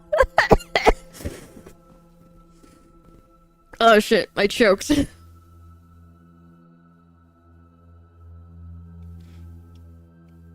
Oh, you mean the art. That too. I love the art style of Hello Charlotte. I'd love to make my own game with some strange art. That's kind of like ominous, eerie. I love games like this so much. Oh, there's the piano. I'll shut up now.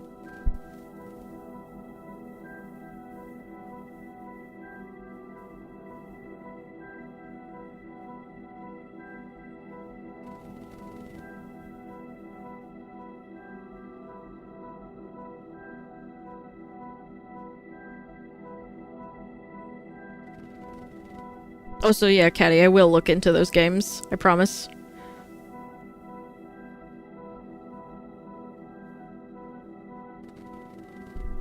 I'm a fan of cosmic horror enough to recognize gods beyond our normal mortal comprehension. I'm not gonna say anything.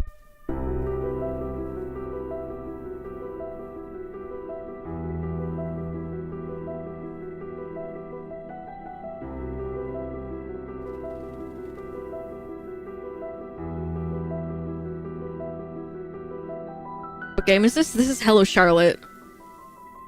It's from episode 2.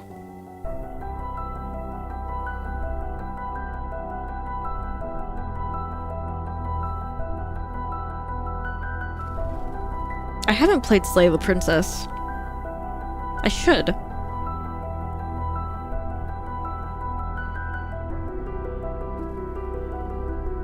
This song is just beautiful.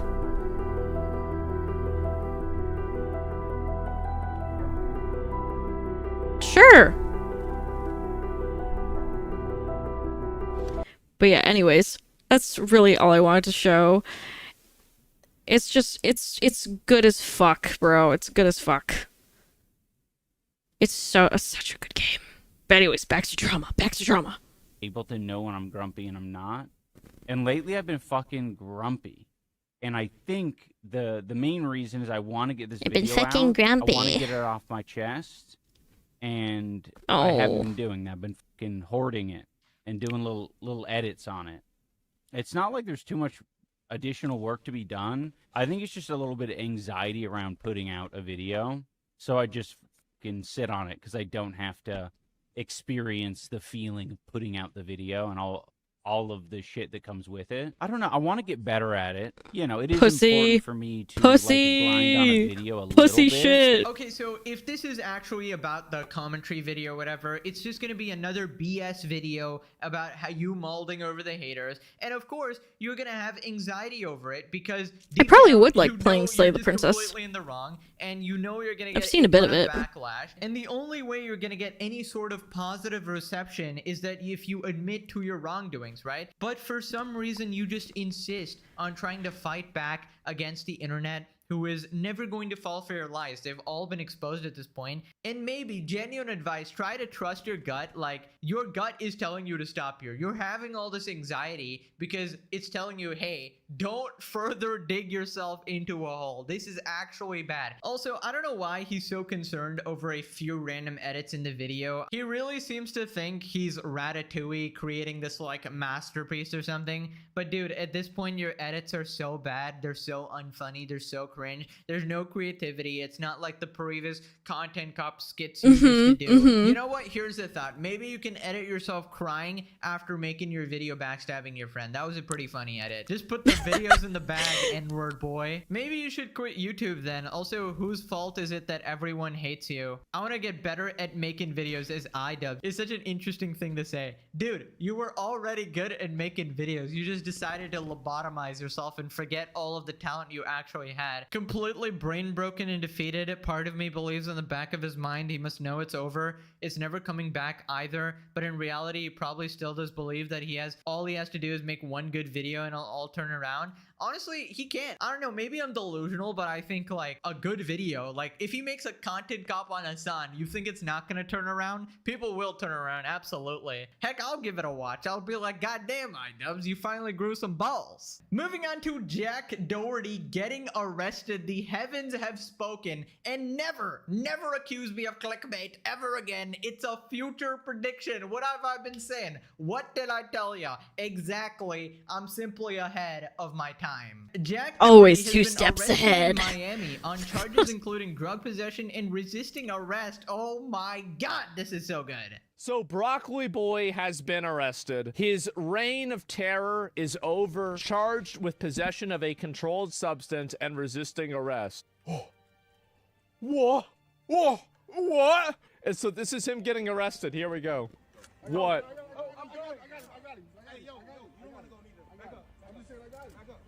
I love how the security guard tries to get in the way of the cop. Yeah, do you want to go to jail too? He's no. Yeah. Chill. What's up now? Dude, who the f are you, bro?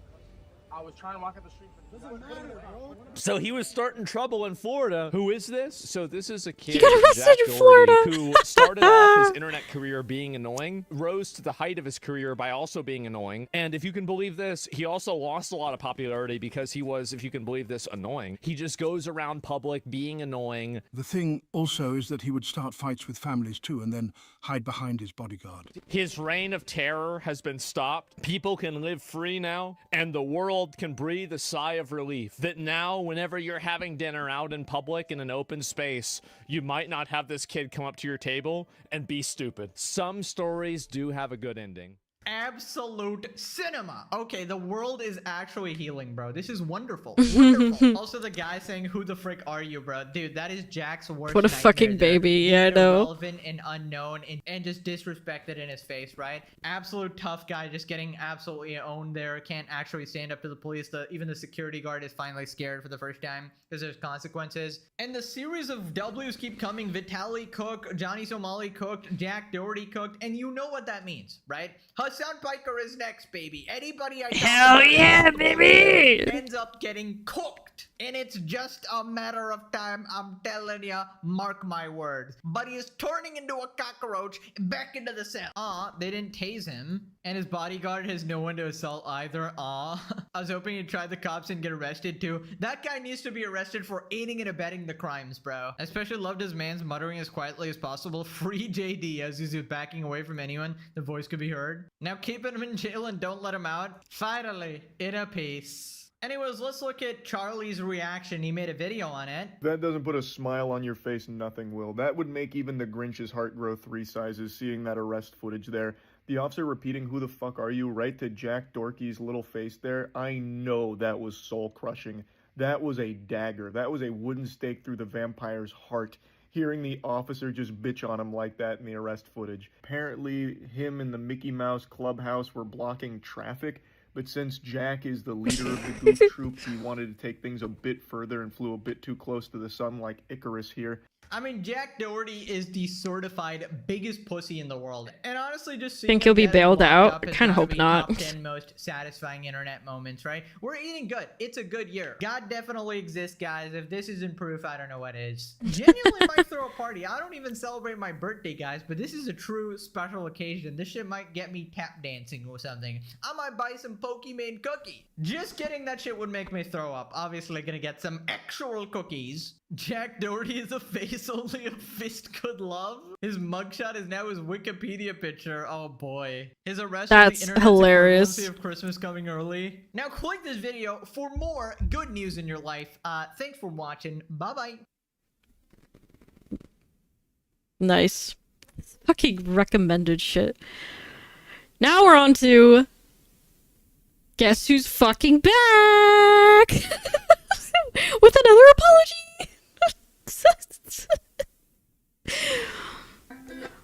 Just a loser. Well, there is a very big elephant in the room. Yeah. And I think that we just have to address it. Sure. Immediately. Why Miranda? They say when you don't succeed, try again. What they don't tell you, and I don't know who they is yet, but I'm trying to get to the bottom of it, is that does not apply to making the world's worst fucking apology video ever made. Apparently nobody gave Colleen Ballinger that message, and we're paying the price for it. The toxic gossip train has returned to the station, ladies and gentlemen, and this time rides are free, and you have to board it unless you're fucking stupid. My mom I don't make the rules. Colleen Ballinger is a name that is real good, just never Hello, hearing again. welcome. For some reason, she just won't stop coming back to the internet. There is something wrong with this woman. Now, if you don't know who Colleen Ballinger is, Yeah. yes, you do. It's Miranda Sings. If you don't know who Miranda Sings is, she's the internet persona of Colleen Ballinger, which is Hello. essentially just like a really shitty culmination of 2010's internet humor. And a couple of years ago, Colleen got into a lot of trouble once people started to really pay attention to how she behaved. Is the when she ukulele was girl a back? character and Yes. is interacting with her audience. Which Yes, is she primarily, is. Like, Oh, 10-year-olds, God. And more so than anything, the interactions between her and her audience at her OMG, I live thought she had in-person another shows. ukulele I'll video link a couple for a videos in the moment. top right corner if you want like the full breakdown, because this is like years worth of shit. That would've been I've funny as seen, but, fuck. if you've really The never first heard, one like, didn't anything work, maybe about a this, second one basically will. What you need to know is at the time Miranda Sings was such a big thing that she was one of the few YouTubers who could successfully do With like a live spaghetti in-person olive shows branch. with real audiences. And at these shows, jam-packed full of like 8 to 11-year-olds, she would bring kids onto stage and do really weird shit, like make them eat food out of her clothes. If I remember correctly, she had a girl like go onto stage, lay down, and spread her legs. And just a lot of really weird shit that you probably shouldn't really be doing at all, but obviously no place for that kind of shit around children. And a couple of years ago, these clips started to resurface and go viral, which made a lot of people start to look through her behavior over the years a little bit more closely, and just a whole mountain of shit was discovered. Weird ass behavior in group chats with underage fans, asking shit like, what's your favorite sex position? Are you a virgin? Sending children lingerie in the mail. It just seemed like the more people looked, the more they found. And this was not some sort of case where people were doing like a witch hunt, just trying to find shit to make her look bad. If you want to sit here and try to explain to me how sending a child lingerie in the mail as a grown woman is somehow acceptable, I'll pin your comment. We can see how people react to that. But like I said, things were kind of snowballing. People were finding new weird shit that she had done each and every day. So eventually, obviously, Colleen had to respond. Oh yeah, you didn't know about the lingerie The thing? way that she decided to do that has since gone down in Lock her internet up. history. She whipped out a fucking ukulele, sat down in front of a camera, and played like a 10 or 15 minute long song about how she is actually the victim in this situation. About how everybody's just being mean to her, how this is one big witch hunt, this is just people wanting gossip, how it was all bullshit, people were blowing things out Crooked of Miranda. proportion, even though, you know, there was like video evidence of half the shit, and that this is just people wanting gossip. She's the real victim in this situation. No, I'm not joking. That was the response of a grown woman when being called out for essentially like grooming her audience. You just don't get the joke. Sending lingerie to children is cool. So obviously, I've waited to love internet drama, which is another reason why I love your content. I get to learn from my friend. Yeah. Hell yeah, brother. So why are we talking about this today? Well, that's because, like I said earlier, for some reason, Colleen just can't stay off the fucking internet, and more importantly, she can't stop talking about all this happening. She is clearly desperate to get people on her side, and I think that's why she recently went onto the Tea Time podcast hosted by Raven fucking Simone, yes, the one you're thinking of, and her wife Miranda, where these three spend about an hour downplaying this woman grooming her audience and demonstrating grossly inappropriate inappropriate behavior around children that look up to her for years. Don't know what Colleen did for these two losers to agree to this, but these three spend an entire hour pretending that all the shit that Colleen was called out for is just funny haha behavior, and that it's totally cool and just a laughing matter to ask a child if they still have their virginity. We're not going to watch the entire thing because we'd be here for quite some time, but I'm going to show you the highlights. It's going to be a longer one today. It's also probably going to piss you off if you're a halfway decent person, so just be prepared for that, okay? Let's begin. Please subscribe. Okay, Anyway, we really appreciate you being we're here really happy that you're today. here. I'm happy to be here. Thanks for having me. Well, there is a very Coleman big Cosman, subscribe Yeah. to the channel. and I think that we just have to address Thank that you. Why Miranda? Thank you for the sub. I'm sorry. I was thinking about that. I was like, how do we address this when I get know. there? It's pretty massive. Pull out the ukulele.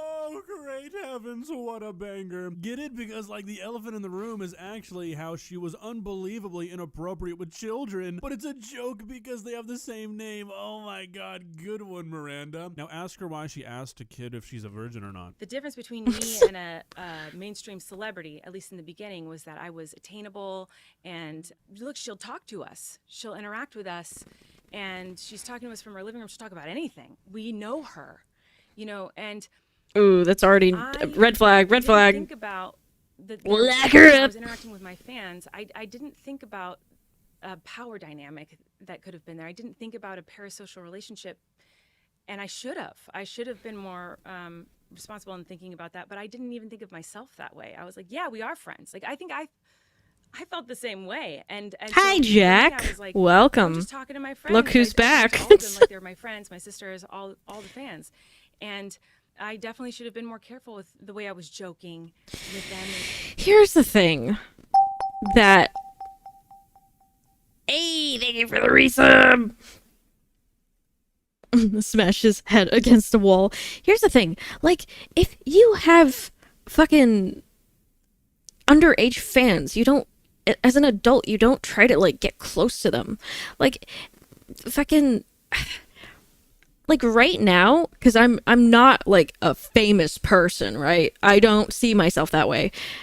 If I make friends with people who are my age or sometimes even older, I don't think that's a problem, because it's like we're a very small community and I don't mind getting closer to people. But if I had a large community, like a severely large community, I probably would start not talking to people as closely anymore, just because it starts to get a little bit dangerous. She's lying about multiple events, by the way. Yeah. Bro, thought she was friends with the child. Yeah. You know, it's like, it's at this point here. Treasure train incoming. The fuck? what is that? This is a rare treasure train. Reach level 2 during this. I didn't even get to fucking read that. Thanks, Twitch. Wow. I don't know what a treasure train is.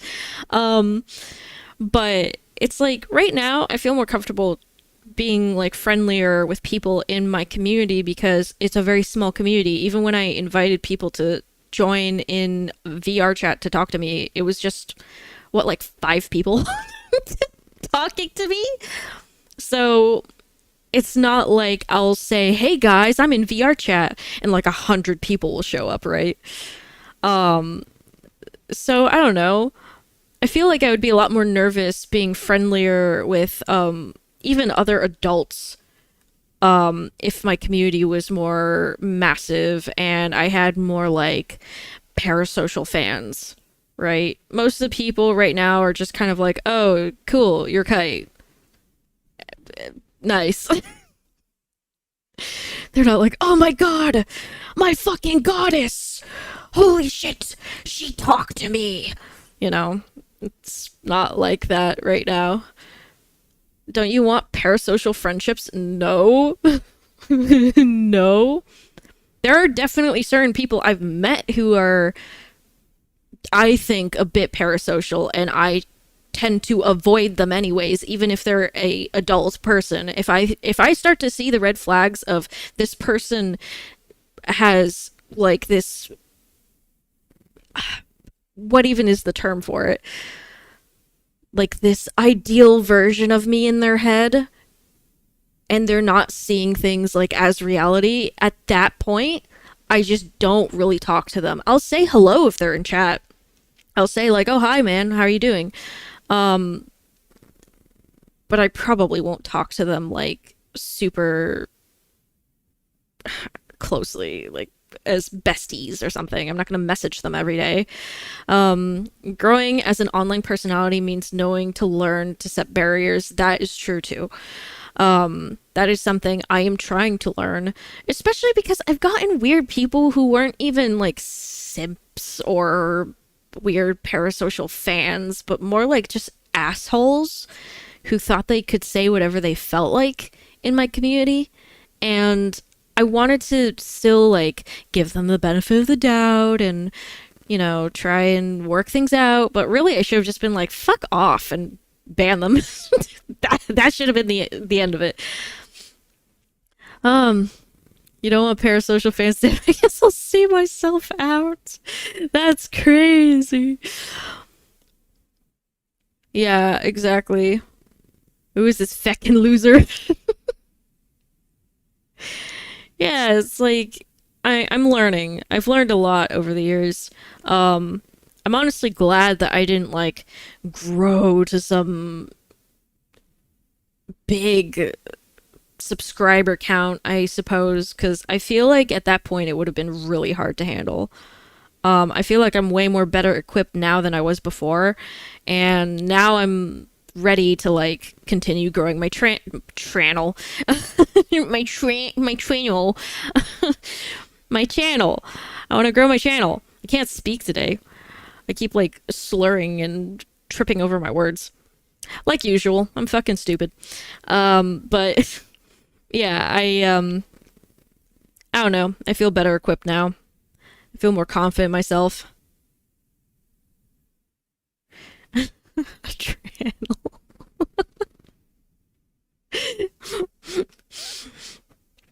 You're all becoming trans. Fucking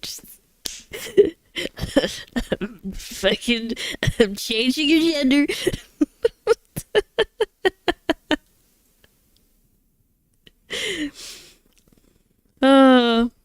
That's how we'll get Citrus a goth girlfriend. I'll just turn everybody here into a goth girl. That's the plan. Force feminize.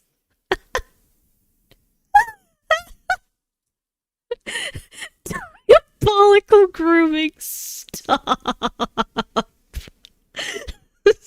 Take your goth pills. I can't breathe. Holy fuck.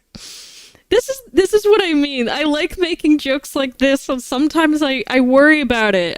Or at least I worried about it in the past, where I was like, if I say this, are people gonna hate me for it? But there's no point in worrying. It's fucking funny. And I want to keep doing this shit. I don't want to worry about people canceling me. If you want to fucking cancel me, I don't care. Make a... At least, okay, here's the thing. If you're gonna cancel me, please, I'm begging you, make a 2,000-page Google Docie, because that would be funny as fuck. I'll read the whole thing. I'll do it. I'll read it right here on my channel. 2,000 pages. It's all pages just saying like kite smells. Fucking, she's so smelly. Holy shit, I threw up. Holy fuck. Oh, I'm okay. I recovered. Things I was saying to them. Do you feel like not having a team earlier in your career hindered you from making better decisions? I definitely wish I had someone to give me advice. I was with that group of like the first YouTubers that kind of like rose to any sort of stardom or fame, in the beginning. So it's not like there were people before me doing this that I could look to and ask questions about. This was a new thing. Okay, so like 20 minutes in, this is the first real question that they ask her, and good to see that Colleen is still spewing the same bullshit she has been this entire time. So right off the bat, saying that you just felt like you were talking to your friends as a 30-year-old plus woman at the time, in reference to people saying that you were being inappropriate with like young teenagers, is absurd. A grown adult even kind of feeling like they can relate to a child as a friend, especially in the way that they can make inappropriate jokes about sex and shit, is absurd. And what makes this even worse is it feels like she's saying this as like the explanation. She needs the shot caller. Miranda, please. Fucking shut up, dumb bitch. Friend and she felt comfortable saying the shit she did. That's the issue. And then to blame it on being like one of the first YouTubers to really get famous, sure, I guess. Let me see what the picture is. If you were facing backlash, I don't know, in like 2011, that still wouldn't excuse the shit you did, but if everyone's a goth femboy, no one will be. That's crazy. Behavior on just not knowing any better because nobody did this before you. That just doesn't really work for your situation because the things people were calling you out for happened 10 plus years into you being an influencer. Long after the dangers of parasocial relationships were made known, and long after what the appropriate sort of interactions between an influencer and a fan are have been established. I posted the video. It was shortly after I posted it, I was talking to someone on the phone from my team, and I was like, oh, that was a huge mistake. That was really stupid. It was like there was so much, I have to say something, and finally I let it out. What does regret feel like? Oh, it's horrible. It's horrible. It's horrible.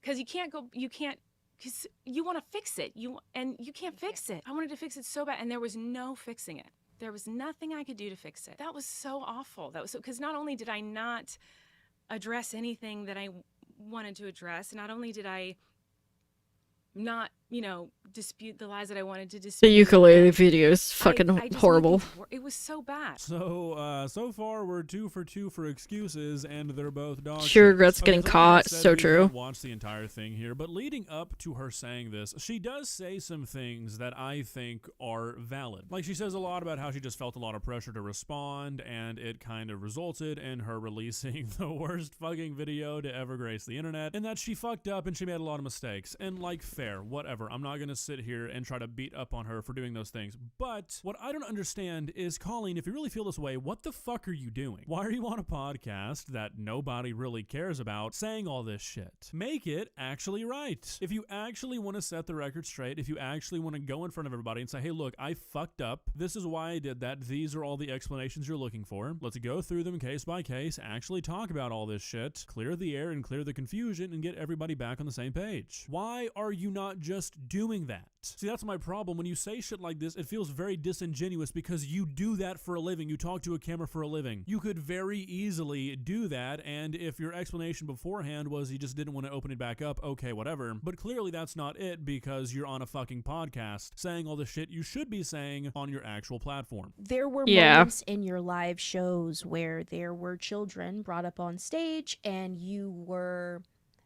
as Showbiz says, going for the funny in a lot of moments.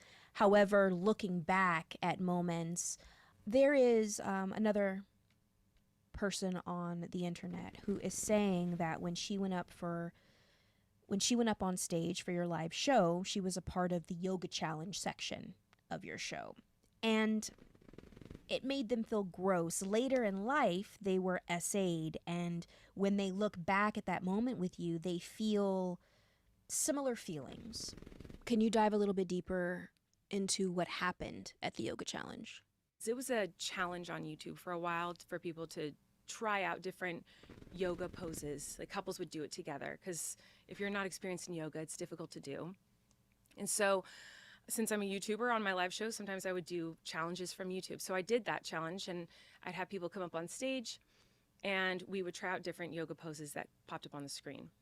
And obviously we could never do them, and I would be, flailing about as Miranda. And there was one pose where there are two people and both legs are spread open, you're holding each other's legs. And I genuinely never thought of it as a sexual or inappropriate thing. To me, the joke was that when the legs were open to do the pose, the fart sound effect came on screen. So it was like once the legs opened up, there was a fart sound. And to me, that was all I thought that joke was. Okie dokie. So it seems like Colleen might be allergic to just saying, look, I know what I did was super weird. I should have never done it. I don't know what I was thinking. There's no excuse. Because that's really what she needs to say for like 80% of this stuff. Because the explanations that she's providing are terrible. They are ridiculous. They're convoluted. They are things that no grown adult could actually convince themselves to believe. Really? Having a girl spread her legs on stage is just a fart joke? Okay. Furthermore, not that any of this made any sense to begin with, but the whole idea that this was just an innocent joke that people took the wrong way falls apart even more when 2 minutes later, in reference to her behavior on stage, she says this. And a lot of the comedy that I did with Miranda, when my audience shifted, I was like, okay, how do I keep this audience that liked this crass humor and now appealed to this younger audience that now is growing so much? And my solution to that was I will still do these more crass innuendo type jokes, and it'll go over the kids' heads, and then the parents will have something to laugh at and the adults will have something to laugh at that are in the audience. And that was my solution to that. So, I mean, which one is it? Is having somebody spread their legs on stage really nothing more than just a fart joke? Or is it really a sexual innuendo that you incorporated the fart noise into for the younger audience? I mean, come on. Just admit what you did, and this will go away a lot quicker. There's been many a comedian, many a entertainer that has done things. Why did she think this was going to help her? I don't fucking know. Look back on, they wish they didn't. Dumb as a stump. Changes. People were laughing with you and quote unquote at you because of the character. It must feel so like two-faced for you, for all these people who were laughing with you, and then all of a sudden have them turn against you. Yes, it's painful to see people who supported me and laughed with me and all this stuff suddenly turn and change their mind about it. But I don't blame anyone Crickets. but me for, I completely blame myself, especially because I know that people do make mistakes and people can learn and grow and change. And one of my biggest mistakes was not listening and addressing things and taking responsibility. And playing the ukulele. Yeah, I'm playing that damn ukulele. So I just don't want you to forget that. I will never can't trust forget me. Okay, so what I have to say here is actually more like a criticism of Raven. I'm glad that Colleen did not play into what she just said here, because that's a crazy fucking thing to say. Yes, obviously a lot of people were probably laughing at these shows and going along with it and not finding anything wrong with it. Those people were also children. That's kind of the whole issue here, is that kids tend to not understand that these behaviors are inappropriate, and even more dangerously, they don't understand that it's inappropriate when it's directed towards them. So yeah, no shit, the kids who were getting to talk to their favorite YouTuber in person and in these weird group chats were enjoying it and did not find it weird at the time. And then when they grew up, they started to think, why the fuck was a 13-year-old me having these weird-ass conversations with a grown-ass woman who was in a position of power over me? Yeah, no shit, what are we talking about here? Now, this is a live show. My apologies for never going and seeing the entire thing. No but worries. if you could explain why there is a clip of YouTube of a little boy eating Cheetos out of your pants. Could you explain that for the audience, please? Pulling Cheetos. That makes it sound more egregious. Like he's physically eating out of her pants. He wasn't. He was taking one. Oh, he was taking see? That's how things get twisted. Right. Yeah. So could you explain it, please? Oh, wow, they left that in? Really? The creator of this podcast and the main person interviewing Colleen, proving that they did absolutely no fucking research whatsoever and they don't really know what kind of stuff they're talking about here? Why would you let that make it to the final cut? I guess that explains why half these questions are so bad.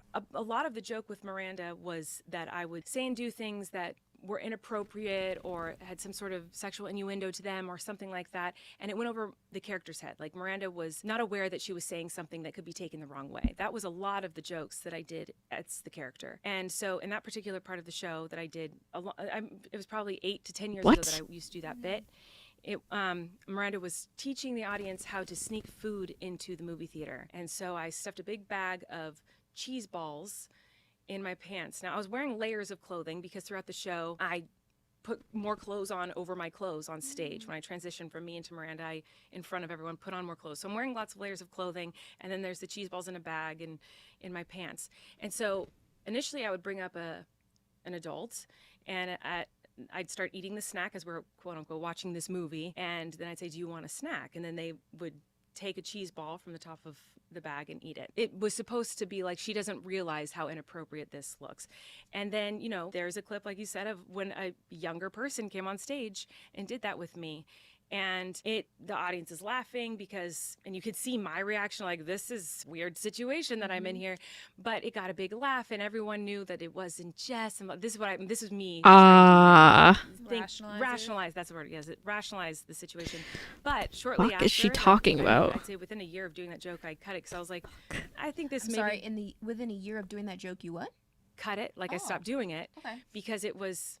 I mean, my fans were, a lot of them were younger at this point, so I was like, you know, I'm not gonna, obviously this joke is not, I'm not gonna do this anymore. It's not working. It's not appropriate. And so I cut that. I regret doing that. I should have never brought kids up on stage, even though the joke was that Miranda doesn't know that this is inappropriate and the audience is like, it doesn't matter. I should have been like, if I'm gonna do this joke, it's in my adult show that I'm doing with adults that are consenting and know that this is the joke, that Miranda doesn't understand that this could look bad. So I'll give Colleen this. I feel like this is the first halfway decent explanation she's given for anything, but I think that's due to it sounding pretty honest, but the honesty sounds real bad. And I think there's just a real good argument here that it's time for Colleen to just kind of pack it up, do the whole Jenna Marbles route, because, like, if your explanation for having a kid eating... I just don't understand why she's fucking doing this podcast. This is stupid. It's like, what were you thinking? What were you ever thinking? And I know she says that, but how long is this? I don't know if that's really good. I don't even know if I'm gonna watch all of this because it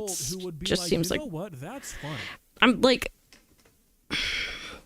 the reason I'm saying I'm not really sure I want to watch the whole thing is because it already is just like, she's just kind of doubling down and being like, yeah, well, this is what I kind of thought it was, and I didn't realize till later that it was bad, or I thought about it later, and, you know, I regret it, and stuff like that. It's just the same shit all over again. It's not really that interesting so far. She shouldn't have been on the podcast. End of story, pretty much. So, honestly, I might just move on to the next video instead of watching the whole thing. I thought that she, like, did something more came out, not that she just came back and was like doubling down on shit. It's not as interesting as I thought it would be. Sorry, guys. People are just stupid. And also, I do want to have some time to just chill after stream, so I do want to just kind of, let's go to fucking Hassan, baby, yeah! So it looks like Hassan's wacky trip to China has continued to get worse. So this recent trip let's he's fucking taken to go! China has been filled with propaganda, him meeting with state-sponsored media, making all kinds of ridiculous antics, and he has been ridiculed. I don't think there's enough puff pieces in the world he could pay for that'll make up for the damage he has done to his image. But things have gotten even worse. I know we say that all the time, but it truly has. We're going to be looking at some more embarrassing and shameless acts he has done in China, including his attempts to gaslight his own audience, to defend himself against Rev's glasses are finally back to normal. Yeah, I noticed he kept changing them. Lack of criticism for China. Now, in case you guys aren't familiar, he recently went to China. The first thing that happened when he got there was him getting detained for having a meme on his phone, and then he defended that in multiple streams and even said China is the country that represents everything he loves. And of course, he has been getting dog walked by their leader. Oh, I'm sorry, Hassan. I know we can't make fun of him.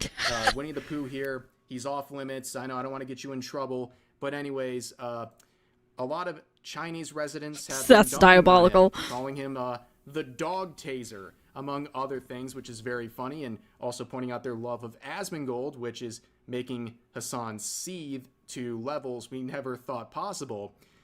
But something else happened. The other day, this clip went viral, where Hassan was literally soy-facing over a little red book. Chat. Oh, no way! It's a small one. And it's the first version. It's the first. Wait. Really? Is that a Bible? No, that's the Little Red Book. It is basically. The Little Red Book? The Little Red Book. It's the Red Bible is what it is. Okay. Yeah. Some may say more important than the Bible. Some may. Especially over here. Yep. Oh my god. Yeah, I know. That's crazy. This has got to be the most pathetic clip I think I've ever seen, and that's saying a lot for Hassan Piker. And first of all, this guy with his Bible comments, like, yeah, dude, I bet this goes really hard if you're on Reddit and you're some, like, you know, Hassan orbiter who literally follows him around the entire world like a lost puppy dog because it's the only relevancy you ever have.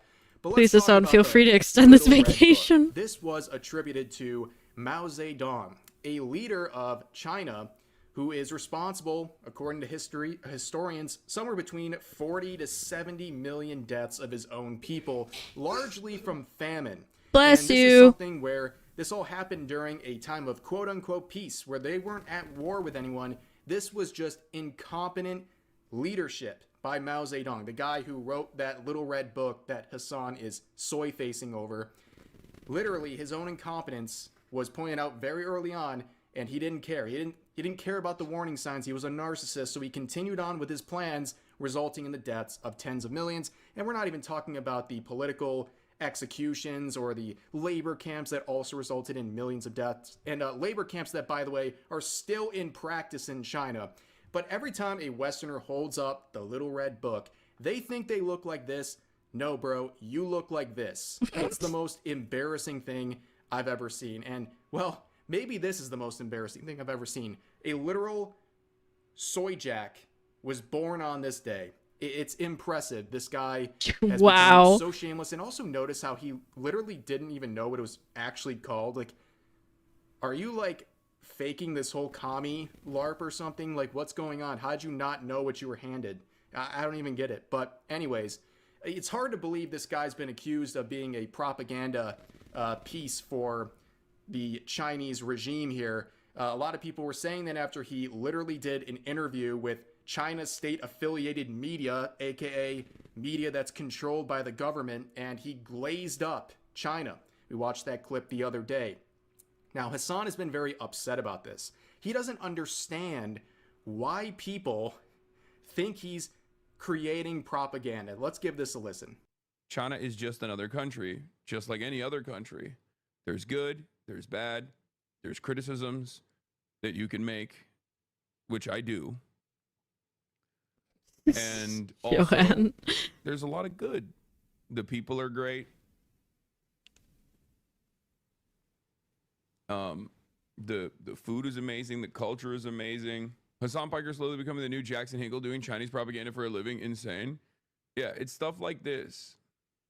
It's stuff like this that I find to be so strange.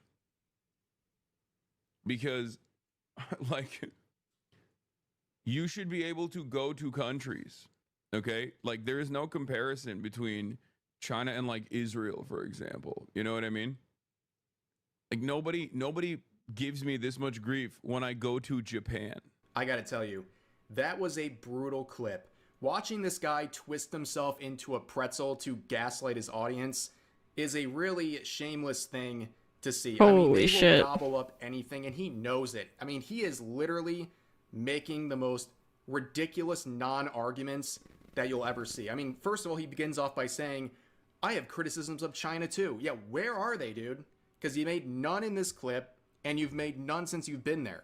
And there's a million things that he could criticize. I think what I said the other day was pretty accurate about his description of America versus China. Basically, everything that's actually happening in China is the type of stuff that Hassan wants you to believe is going on in America. Now he's got this chance to speak over there, and, well, he's literally turned into a propaganda piece for China. But, of course, he also makes this comparison Holy fuck. to Japan, right? He says, me going to Japan was fine, and now you guys are mad that I'm going to China. Well, first of all, he's comparing these two Asian countries together. Not very woke of you, sir. But also, we're just seeing like really an extreme attempt to gaslight people into thinking that's the same thing, right? Yeah, going to Japan is definitely the same as going to His brain is in overdrive. Yeah, totally. It's literally like saying, Oh, fuck. Your friend, oh yeah, he's a mass murderer. Yeah, what are you talking about? Your friend got a speeding ticket. Like, it's apples and oranges, and that's not even really even giving the full context of how ridiculous this is, right? It's like apples and trucks. Like, it makes absolutely no sense to compare the two. And people are also bringing up iShowSpeed because he went to China and had a big streaming event over there. But they're not really comparable, are they? Because he's not a propagandist. He didn't go over there and literally meet with the Chinese media and try to make propaganda pieces. He's also not a political streamer who talks about these things constantly and goes over to China while crapping on America every single day while he's over there, and also doing so on every stream when he's back in America. So the comparison here is ridiculous as well. And he's just acting like, oh, I just can't go over to China now? I can't, what's the matter? I can't soy face it. Mao's Little Red Book, another banger from Lazy Shell here, but yeah, the tiny ass fucking head. That same clip comparing, saying that people are trying to act like there's no comparison between China and Israel. Well, the guy throws around the G word. YouTube doesn't really like that too much. I've learned that the hard way. But the same thing's happening in China right now, including a population that's being targeted that is almost entirely Muslim, and Hassan claims to be Muslim. So like, where are you? So like, complete silence on this, but he had a lot more to say in this same stream. I mean, look at this image he's using to promote himself. Anyone else who did this would be called racist, but I guess not this guy. He was finally addressing the China maxing image that everyone's been making fun of the last couple of days. It speaks for itself, ladies and gentlemen. He's been getting clowned on for multiple days because of that. And people have been making the comparison recently of his soy facing over a Little Red Book versus Tucker Carlson doing the same for a piece of a loaf of bread in a Russian market during a trip he made there. Which, of course, you can criticize both of these trips. But the thing is, think about the objects you're comparing. Soy facing over a loaf of bread in a market versus soy facing over a book from someone who was responsible for the deaths of tens of millions of people. I don't think it's a very honest comparison, but Hassan would weigh in on one of those comparisons. And he would say, I have aura. Tucker doesn't. Yeah, dude, you got aura in this photo. You got so much aura. You got the aura of a guy who still goes to frat parties, even though he graduated 10 years ago. You have the aura of a guy who still OMG, it kite, how you be fucking just dying over this shit, dude. Holy fuck. So much is fucking going on, dude. I'm just, what the fuck is happening? I'm doing well, though. I'm doing well. How are you? How are you, small and strong? It's been a while. It has been a while. I've been working on my own projects, finally. So I've been having fun with that. You weren't here for when I went on a giant rant about all the stuff I'm trying to do, but... yeah. Ooh, what projects? They're secret. They're secret projects that people will find out about much later. Which I'm very excited about, because I'm taking a lot of time to work on them. It's probably not going to be something that people will even be aware of, let's just say, until much, much later. But one of the main things that I can talk about is the fact that I'm trying to do a backlog of videos so that I can schedule them and have content constantly going up on my channel, even when I either, I don't know, don't feel like making a video, or there's no drama to really talk about, nothing that interests me. It'll just be random rant videos about different topics. Becoming CEO of Hololive. No, it's not that. It's actually not VTuber related. In a way, I'm kind of trying to pull myself a little bit away from the VTubing community because of all the stupid bullshit drama that's happening. And I said this earlier, but I really want to just be myself on streams, in videos and stuff like that. There's so many times where it feels like I can't talk about something, or I can't make certain jokes that are like slightly risque or whatever, because everybody in the VTubing community will be like, but that's not family friendly. No, no, no. You know, and fucking kill me for it, I guess. Stone me to death. Fuck you, Kite. So I'm getting a little bit tired of all the policing and shit, and I want to have fun. That's the only reason I started doing videos. I wanted to have fun. I feel like I'm not putting all of my passion into videos because it feels like I have to be so careful all the time. And it's not that I want to be completely uncareful. Like, I know there's certain things that you probably just shouldn't do if you don't want to, I don't know, have a bigger problem than it's worth. But, I don't know, there's like smaller things that people would probably get upset over that I'm just like, oh, fuck it, who cares? Who cares if somebody makes a fucking 1,000-page Google Docie on me? Fuck it. Let it be. Let it fucking be. I'll read it live and react to my Google Docie. That'll be a fun day, honestly. That'll be a fun day. Yeah, I just want to have fun. Girls just want to have fun. I'm on some other shit today. But, yeah, I was talking earlier about how my biggest realization for, what I'm trying to do now, I suppose, is the fact that I just hung out with people, like, genuinely cool, chill people, and I gotta just be myself and relax. And I was like, wow, I haven't felt this way in literally years. Yeah, no, fuck it. Fuck it, dude. We ball. Going through a lot right now. You know what I mean? Like, this guy is literally just embracing being a lol cow at this point. I will not accept any other explanation. There's no other way he would make this sort of statement. It's just like, I guess he doesn't know what else to do at this point because he gets. I like to use the word aura like ironically because it's just funny. But when people use it unironically, it's like, the only thing he's got left is his echo bro, chamber. you're fucking it used stupid. To be just the echo chamber and everyone else outside of it just kind of didn't like him, but they weren't so like. My aura, it's so big, bro. Got the biggest aura. It's the biggest, the greatest. And you know what? Rightfully so because of his behavior. Now, of course, in his latest puff piece from Variety, where in quotes he said, "If something is wrong, I'm going to call it out. And if I can't call it out, then I can't do my job." How brave. Now, Peter Pan syndrome is showing. Included, that during his little trip, the LGBT ally Hassan Piker seemed to ignore a recent move by Apple where they removed 2 gay dating apps in China to comply. Oh yeah, I heard about with this. A government order. And Hassan is very perturbed by this, and he would address this on stream. And guess what? More gaslighting, and who would he blame for this? America. America. Gay dating apps? I don't think that's true. Legit confused how anyone legit listens to Hassan. I don't know, man. Some people are missing a few brain cells, you know. Missing a few brain cells.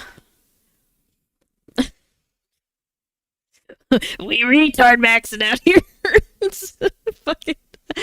I hate Hassan. I agree with you. I don't understand how anyone listens to him. You know? I don't know.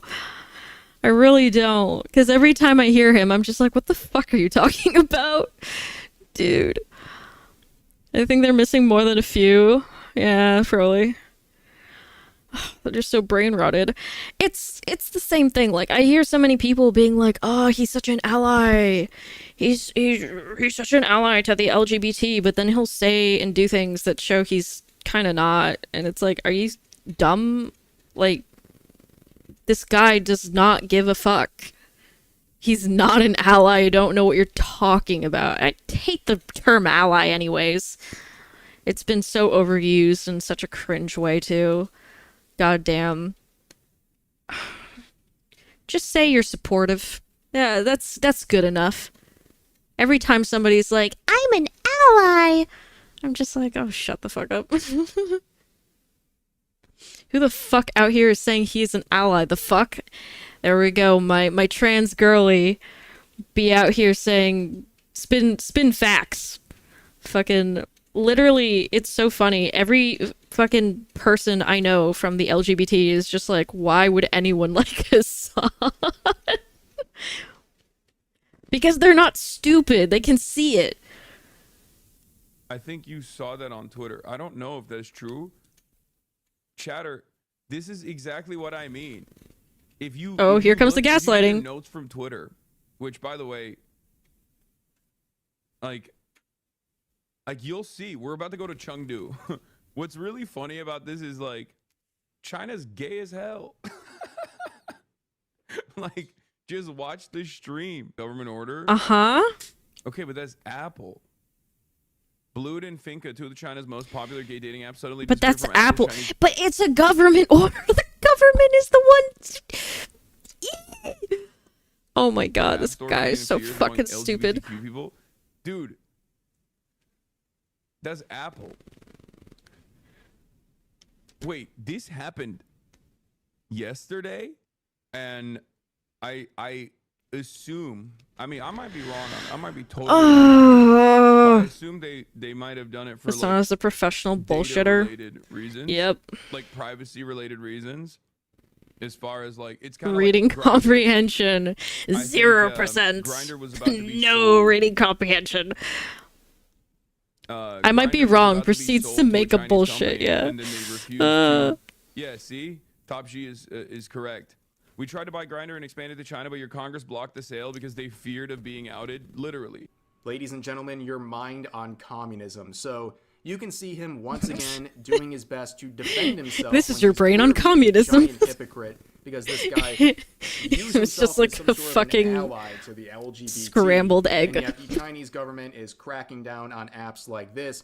But he is trying to deflect. He begins by saying, where you get your news from, Twitter. Well, Hassan gets all of his news from Twitter, and then he desperately looks around, and eventually he finds the article, and he can't even read it properly.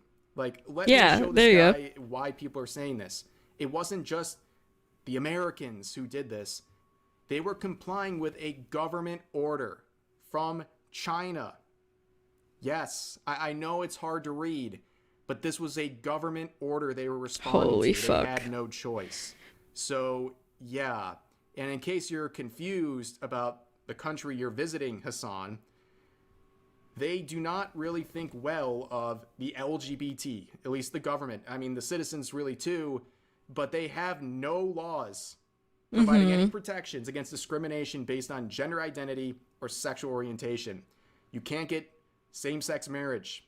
You can't adopt as a same-sex couple. And many people who fall under that umbrella, they get forcibly put into conversion camps. This guy is living in an alternative universe when he says it's a very big country. It's so completely detached from reality. It's actually insane. Now let's talk about social credit score, ladies and gentlemen. Now, in case you don't know, this is a system in China where if you don't behave in a way that the government approves, you lose your social credit score. And what happens if you lose your social credit score? Well, eventually you can't have a job, or you can't use public transportation, or you can't use the airport, or you can't have like basic things in your life.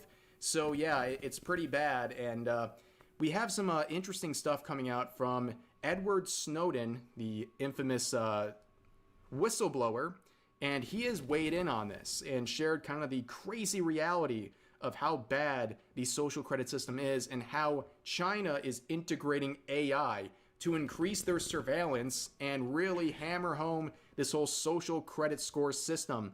And before we watch the clip, just know that Hassan looks up to this guy, and Edward Snowden is condemning China, like clearly. He's clearly condemning the Chinese government and their practices, and this is someone who Hassan has described as brave. And also, back in his Young Turks days, he wrote a piece about Edward Snowden, about First Amendment protections and how important this guy is and what he's doing. And even said, what will the coming generation think about widespread government surveillance when they're born into it. Yeah, how about you raise this about China? What they call the social credit system. This stream is brought to you by Viagra. If any of your activities Can't get it online, up? if your Well, purchases, if too your goddamn bad. associations, We if can't your help you. friends are in any way different from what the government or the powers that be of the moment would like them to be, you're no longer able to purchase train tickets. You're no longer able to board an airplane. You may not be able to get a passport. You may not be eligible for a job. You might not be able to work for the government. All of these things are increasingly being created and programmed and decided by algorithms.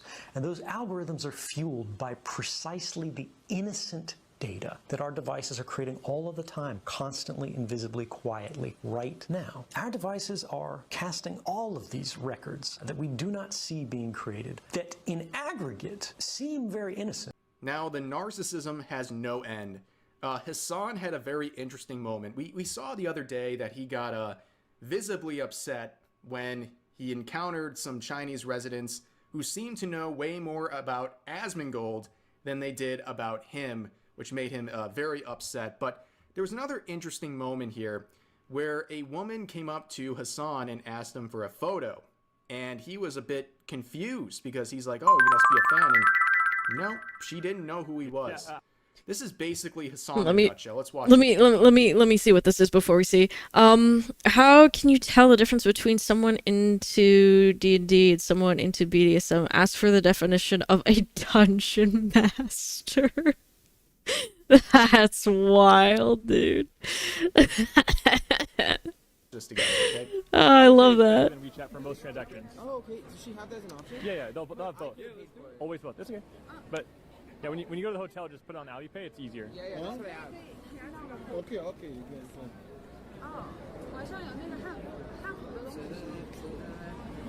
Does she know who we are? It's okay. Yeah. All right, come on. Oh. You know who we are? Okay, well, wait a second. No.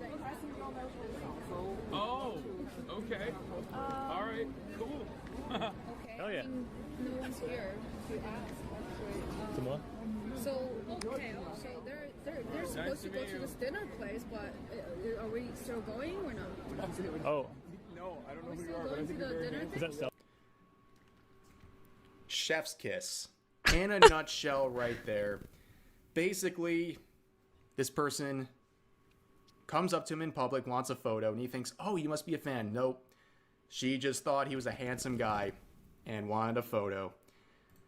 He's never beating the allegations. If he looked like this, fucking picture. Nobody would care. Nobody would be defending him every single day. No one would care. No one would want photos with him. No one would be simping for him. He would not be the person he is, and it's all vanity. But I want to end this video on a bit of a funnier note. Have you seen this I have video not. song by Gucci Marks? We have to end the stream on Can't Stop. this. As you can see, it's gone viral, along with other songs he has made, basically parodies of people like Hassan, Mizkif, and others, and they've gone viral. They're very, very popular, and they're very funny. And Asmongold made a profound discovery that I want to share with you guys. Gucci Mark Shock My Dog, I Can't Stop has a unique animation. Shock my dog, I can't stop. Yeah. Shock. No, it doesn't.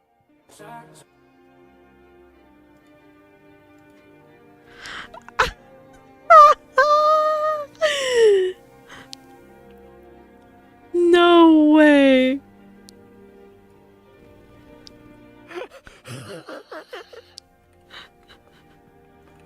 Oh god! No way! Oh my fucking god! How do you do this? So YouTube had to go in and do this themselves. Oh No wow. fucking way. Wow. The ending was true. He did go to didn't he say something about going to China? Boiled. Shock. Yeah, one more time, she getting boiled. Shock. Moving with my dog to China. Shock. I lead the rock goodbye to Kaya. Wow. And then he went to China. Yeah, so in case you are curious, I will show it on my end as well. Here we are at the like button, and when you hit it, a paw print shows up. Yup, it is real, ladies and gentlemen. No This is a massive way. YouTube W. This means someone in their team, someone in their structure made this happen. Someone was doing this, a pretty unprecedented thing. I don't think I've ever seen anything like this with the like button just to clown on Hassan. That is hats off to whoever this brave individual is, but this is just another chapter in the embarrassing trip to China for Hassan. Yeah. Hopefully he gets Like, here's the thing a lot of people, like, probably don't know. I look at every commentator I possibly can now. It doesn't matter if I agree with them or disagree, or even if I like them or not. I just want to know what's happening, and what everyone's opinion is on something, because it helps, like, give me a better idea of what's going on. And, like, there's so many people on Twitter especially who will absolutely cancel you for, like, following somebody. But I've said it before. Like, I follow Tectone. I follow Asmongold. I follow Rev. I'm not even, like, a giant Rev fan or anything like that. Like, there's some things I just don't agree on with him. But at least that way I know I'm going to see on my timeline when some big drama drops immediately. You know what I mean? So I try to follow everybody who usually catches things first. You know what I mean? You are more mature on this than most. Cough, Twitter cough. Yeah, I know. I mean, I've seen people get canceled over following somebody, and they literally are like, yeah, I just follow them so that I can see, like, what they're up to, I guess. Pretty much. Yeah, I decided to do the same thing. I'm sure somebody's gonna point it out and be like, oh my god, you follow this bigot. Like, yeah, and it doesn't necessarily mean I agree with them. I want to know what's happening. You know, I gotta stay in the loop somehow. Gotta stay in the loop. But yeah, some people are just really fucking dumb about it. Unfortunately. His head straight and realizes how damaging all of this is. Like, for a guy who's already kind of a walking disgrace in many regards, his trip over here and the things he's done and the things he have said, I hope they stick with him forever. Like, hold on a second. Like, I don't know, something like this, right? This image should never be, like, out of date. Soy facing over the little red book. This type of stuff should stick with you forever. Like, no one should ever take this guy seriously in politics or political commentary ever again. Ever again. But they will, because people are vain, and they will do anything to defend people like Hassan because their interests even slightly coincide. But anyways, that's going to do it for this video. As always, feel free to share your thoughts about today's topics in the comment section. Alright, so that's probably gonna be it. Since we've been streaming for like 3 hours. I will quickly just like finish things off just by talking a little bit before I go, because it is starting to get late, and I do just want to hang out with friends for a bit before I go to sleep tonight. So, where's my music? I had some fucking Gucci music in the background earlier. I want it back. There we go. Hell yeah, brother. Turn that down just a little bit so that you can still hear me.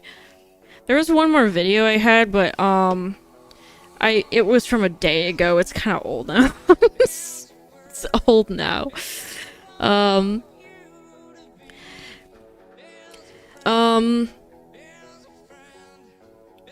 It was the first edition of the book. No, I think that was mentioned earlier. I do think that was mentioned. When someone used a bot to find out that I followed Dean Cain, I don't follow him for his politics, though. I followed him because he was Superman. Somebody used a bot to find that out? That's crazy shit, dude. I can't believe that.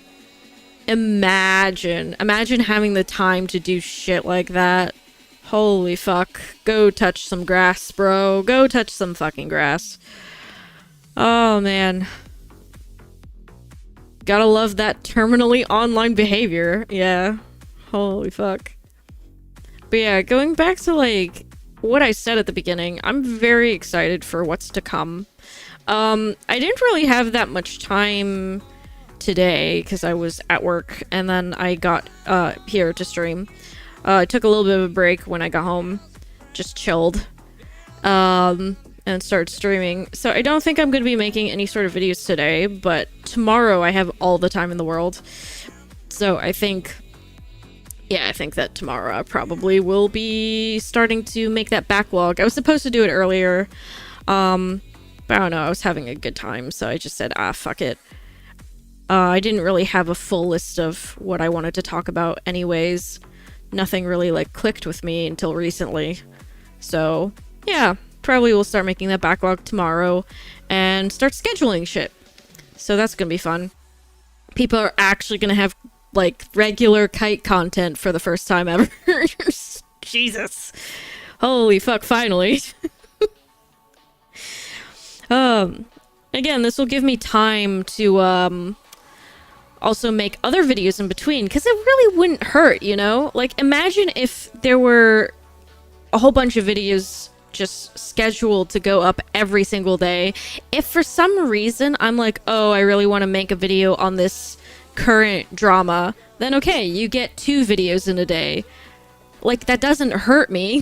that just helps. So, yeah, like, I think that's probably the best thing to do. Just have a backlog, record as much as possible, and then schedule it all.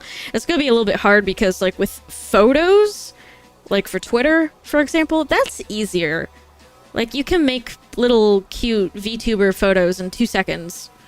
But, a whole video, you really have to, like, think it out, edit it, and all that. But I think I have an idea of how I can do it, so it's not gonna fucking kill me to do, you know what I mean? I think it should be fun. But yeah, I'm very, very, very excited for what's to come. I wanted to essentially do the backlog thing and start growing my channel a lot more, mostly because I have to in order for my project to work, the secret project. If there aren't more people in my community, this isn't going to work out. Like, straight up. So, yeah, I kind of need the first part to happen for the second part to happen. Anything I can help with? Oh, Small. I don't want to bother you. You seem so busy. I do appreciate it though. I really do. Okay, you know what? I can only ask you for a bit of advice. You seem to be very good at managing time and getting content out. I'm just wondering, how the fuck do you do it? Like, how do you have the energy? Is there something I'm missing? Because honest answer, yes, 100%. I'm looking for straight honesty.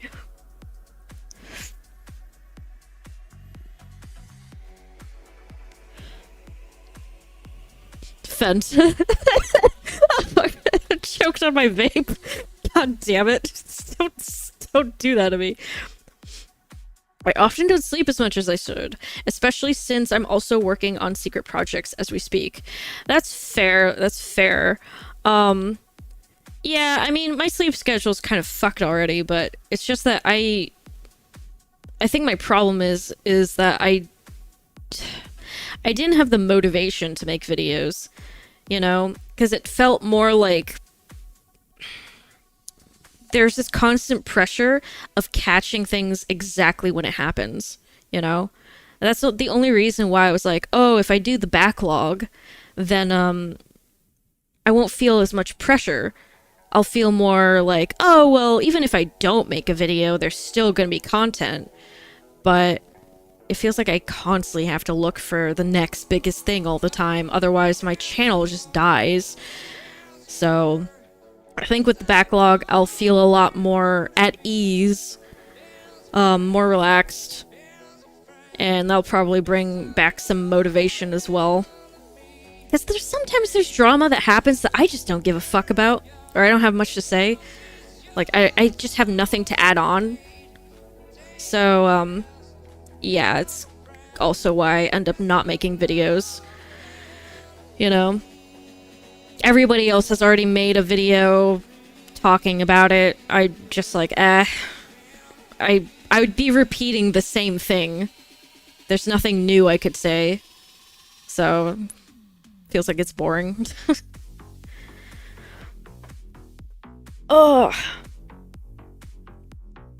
I'm also just not used to it, honestly. Still, with everything that was going on in my life before, it was very difficult to make any sort of content. You know, I'd have like periods where everything was going well, and then I'd be streaming a lot, or I'd start making videos again, and then something would happen, and I don't know, I just lost all fucking passion in my body, just fucking splooshed out. I guess that's a weird way of putting it. Retract that.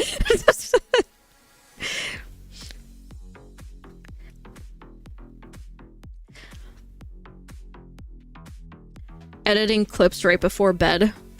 Bro, splooshed. I still don't really understand how editing with clips goes. Maybe I'm kind of dumb on that fucking part of content creation, but yeah, I'm mostly a yapper, and I really like yapping about different topics, which is why I went into commentary in the first place. So I'm thinking that for the backlog, I would just talk about topics that are still current and will probably always be current, so it wouldn't really matter when I posted it, you know? Talking about shit like women hating men so much for some fucking reason, you know? Or having like really ridiculous standards. Like, that's always going to be a current topic. That's been a current topic for literally years. So yeah, I mean, it wouldn't matter what day or time it went up. So finding more topics like that would really help me. And yeah. That's the plan.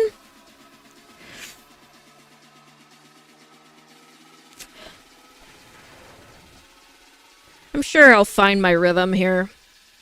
I'm already doing better than before, I think. You know?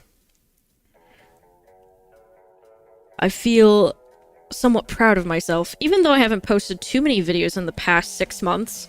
It's a lot more than I've done before in like a whole year. Which is a little sad to say, but yeah. Like some videos, I'll see like 2 videos posted, and then like a year later, 2 more videos posted. How many videos did I post in the last 6 months?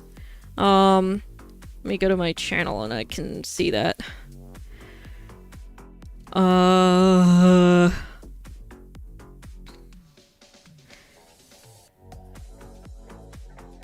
1, 2, 3, 4, 5, 6, 7, 8, 9, 10, 11, 12, 13, 14. That's way better than I've done before. Just being honest. I bet you'll get into the swing of things at some point. Yeah.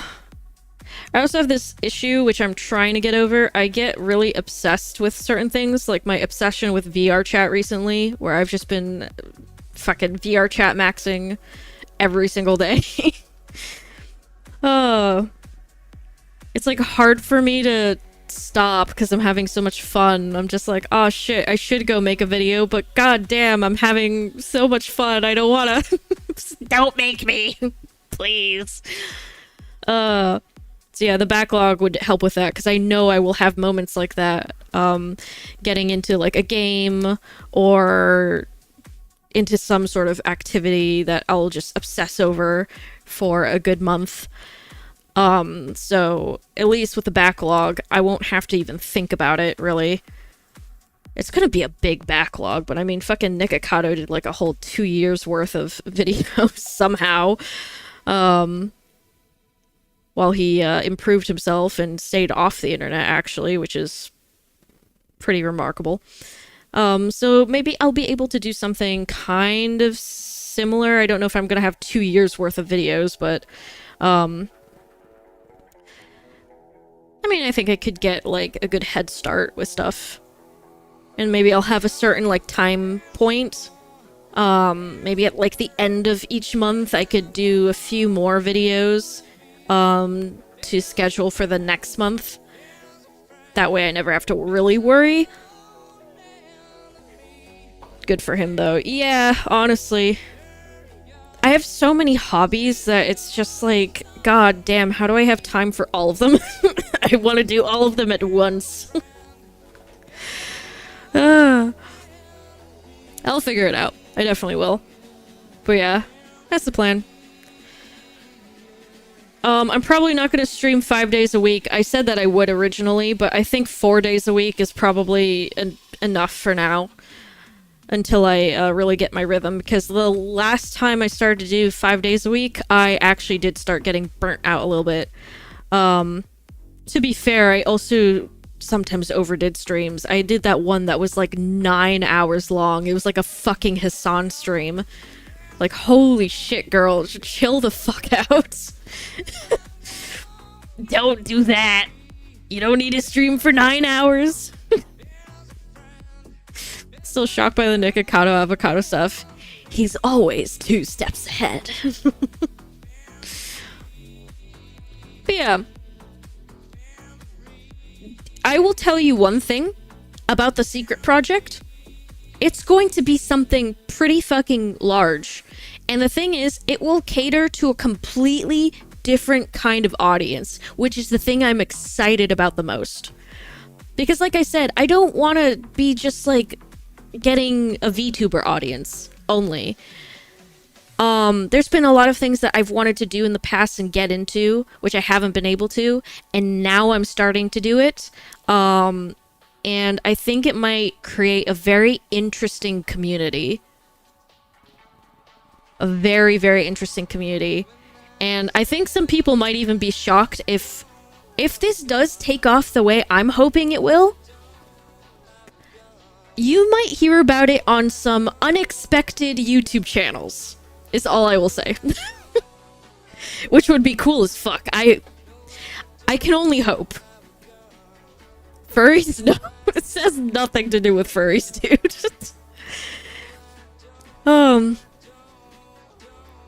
It's gonna be a 100,000 Google Doc covering every VTuber. No. It's not VTuber related either. Sort of, but not exactly. I say sort of for very specific reasons, but it's really not that VTuber related. I'm already starting to lay out hints about what it could be in certain places. So if you look around hard enough, you might find something. And I want you to, because I'd love to have people start theorizing about what the secret project is. I encourage it. I think I told Rick where he could find one thing, but I didn't say exactly where. So Rick has a head start. And that's just a theory. A game theory. Is Kite's own Roblox server? No, it's not Roblox related either. I really don't think anyone's gonna guess what it is. I really don't. I'd be really surprised if somebody guesses it super early. I'm not gonna answer them if they do, because I want it to be kept a secret for a while.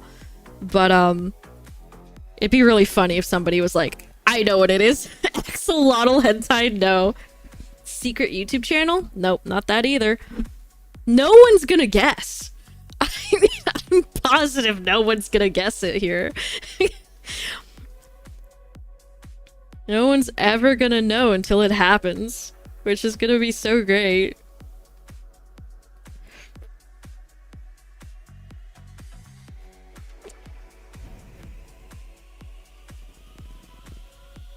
You've actually been Iron Mouse this entire time? No.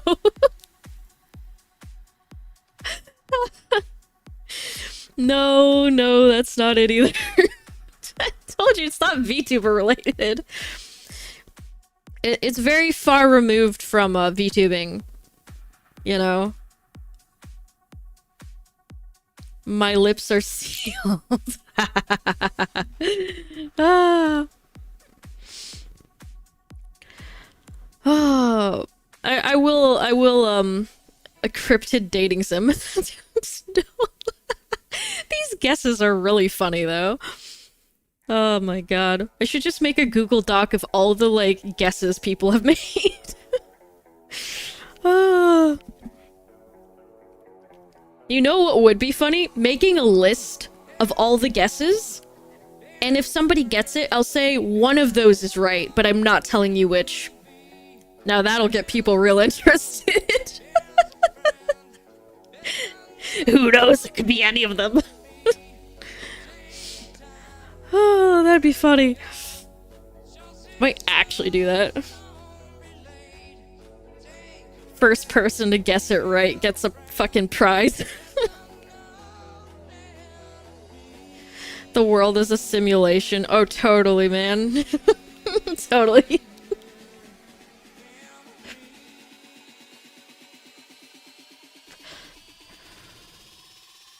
I wanted to give little hints and get people already excited that something's to come. But yeah, I don't want to reveal too much because I feel like that will kind of ruin it a bit. It's not a VR chat model, but honestly, I would love a VR chat model that looks like my avatar. Someday. You're going to be interviewing an indie game dev? No. I'm gonna start writing these down for real. Hold on. Where's my, where's like a notepad? So what did we have? Fucking...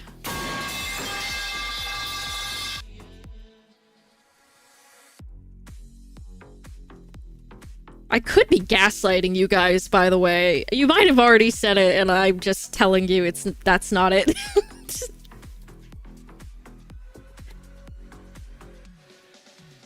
We're gonna be playing mind games here, I guess.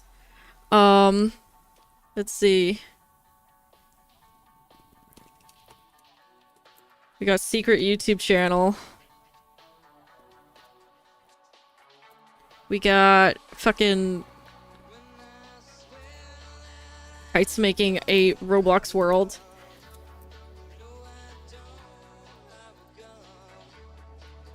Kite VR chat model. What else was it? Fucking furries.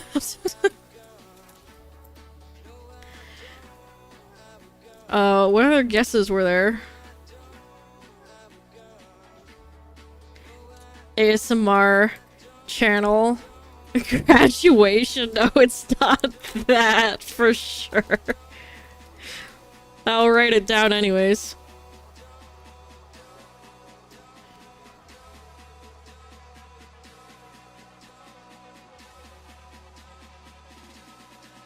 Phase 4 isn't even real. World domination. Okay, it's getting wilder and wilder. 12-hour documentary on how milk is made.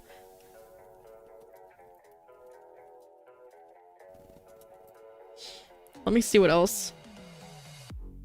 Cryptid dating sim. This is getting wild. 100,000 page Google Docy covering every VTuber. Oh my god.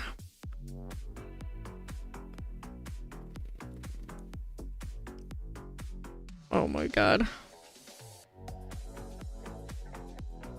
Fucking hentai, I guess. XLL hentai was one. Oh, this is wild.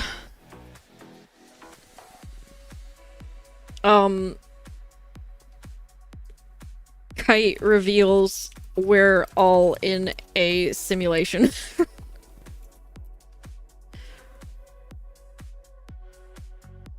It's crazy, dude. Any other fucking guesses, bro?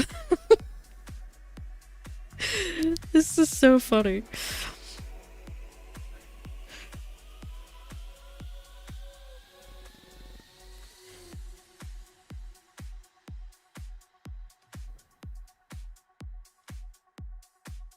I'm having a lot of fun with this. The return of Malekite. That's it's not the project, but that would be really funny. Girl Soup 2? I don't even know what you mean by that, but I'll add it. Soup 2.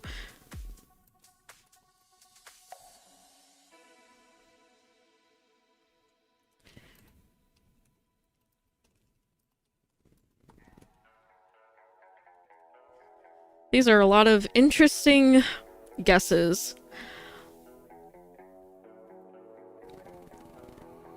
Professional catboy head patter? Yeah, you would suggest that, wouldn't you?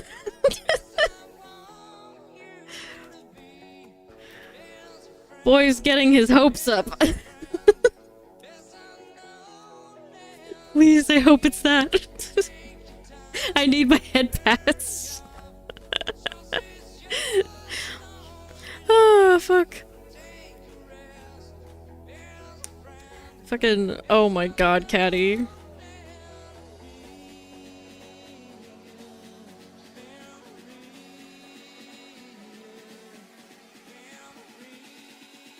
Lord.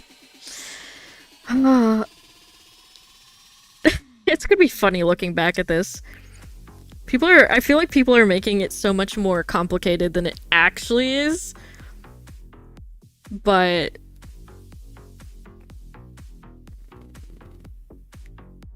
bye. Have a good sleep.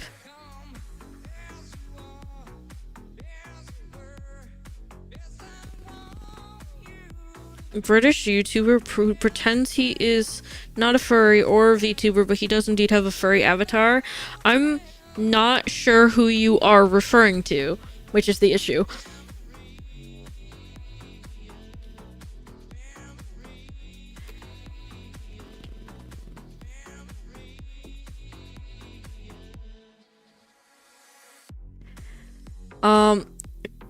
Kite only fans. I'm adding all of these, by the way.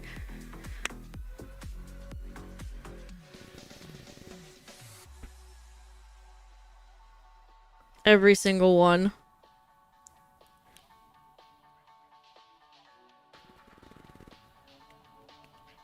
Royalty is here.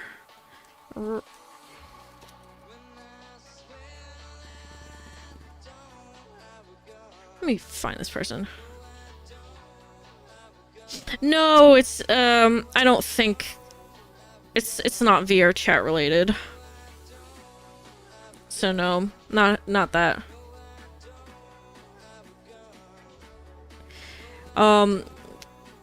Kite opens an axolotl sanctuary. I'm trying to keep track of all of these.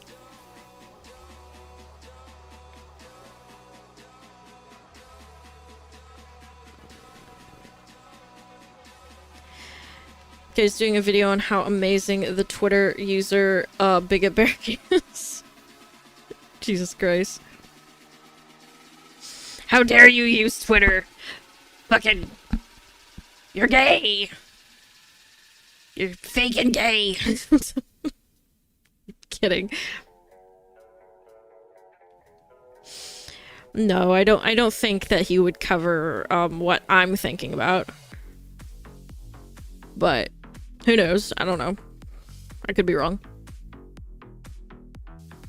Anyways. I think that is enough for today. If you guys have any other guesses, you can always just say it in the my Discord server, I suppose.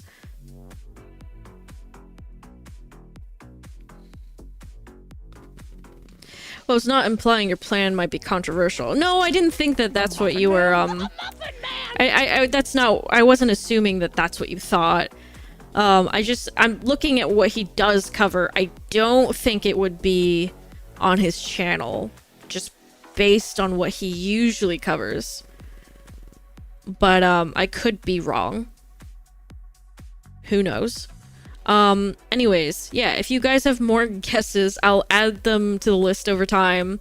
And then once I think I have enough, I'll tell you guys if it's on there at all. But I'm not gonna say which one it is. Because that would be funny. Anyways, yeah, I think I'm gonna go for tonight. I want to go hang out with friends and just chill. But it was fun.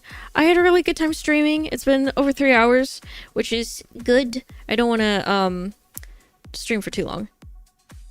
You're gonna edge us forever at this point. I'll edge you until it comes out. I'm gonna keep edging you. What a statement. All right. I'm just fucking pogging at that. Alright, good night, guys. See you tomorrow. Because I do stream tomorrow, right? Fuck, I don't remember. Hold on, I need to get my card. Yeah, I stream tomorrow. Oh, right, I was gonna do variety streaming, and then there's gonna be Weird Core Wednesday, and then I have 2 break days, and then Surreal Saturday, and then another break day. So, I'll see you guys tomorrow for variety gaming. Bye-bye, see you, good night, sleep tight, don't let the bed bugs bite. Ah! Does it feel good?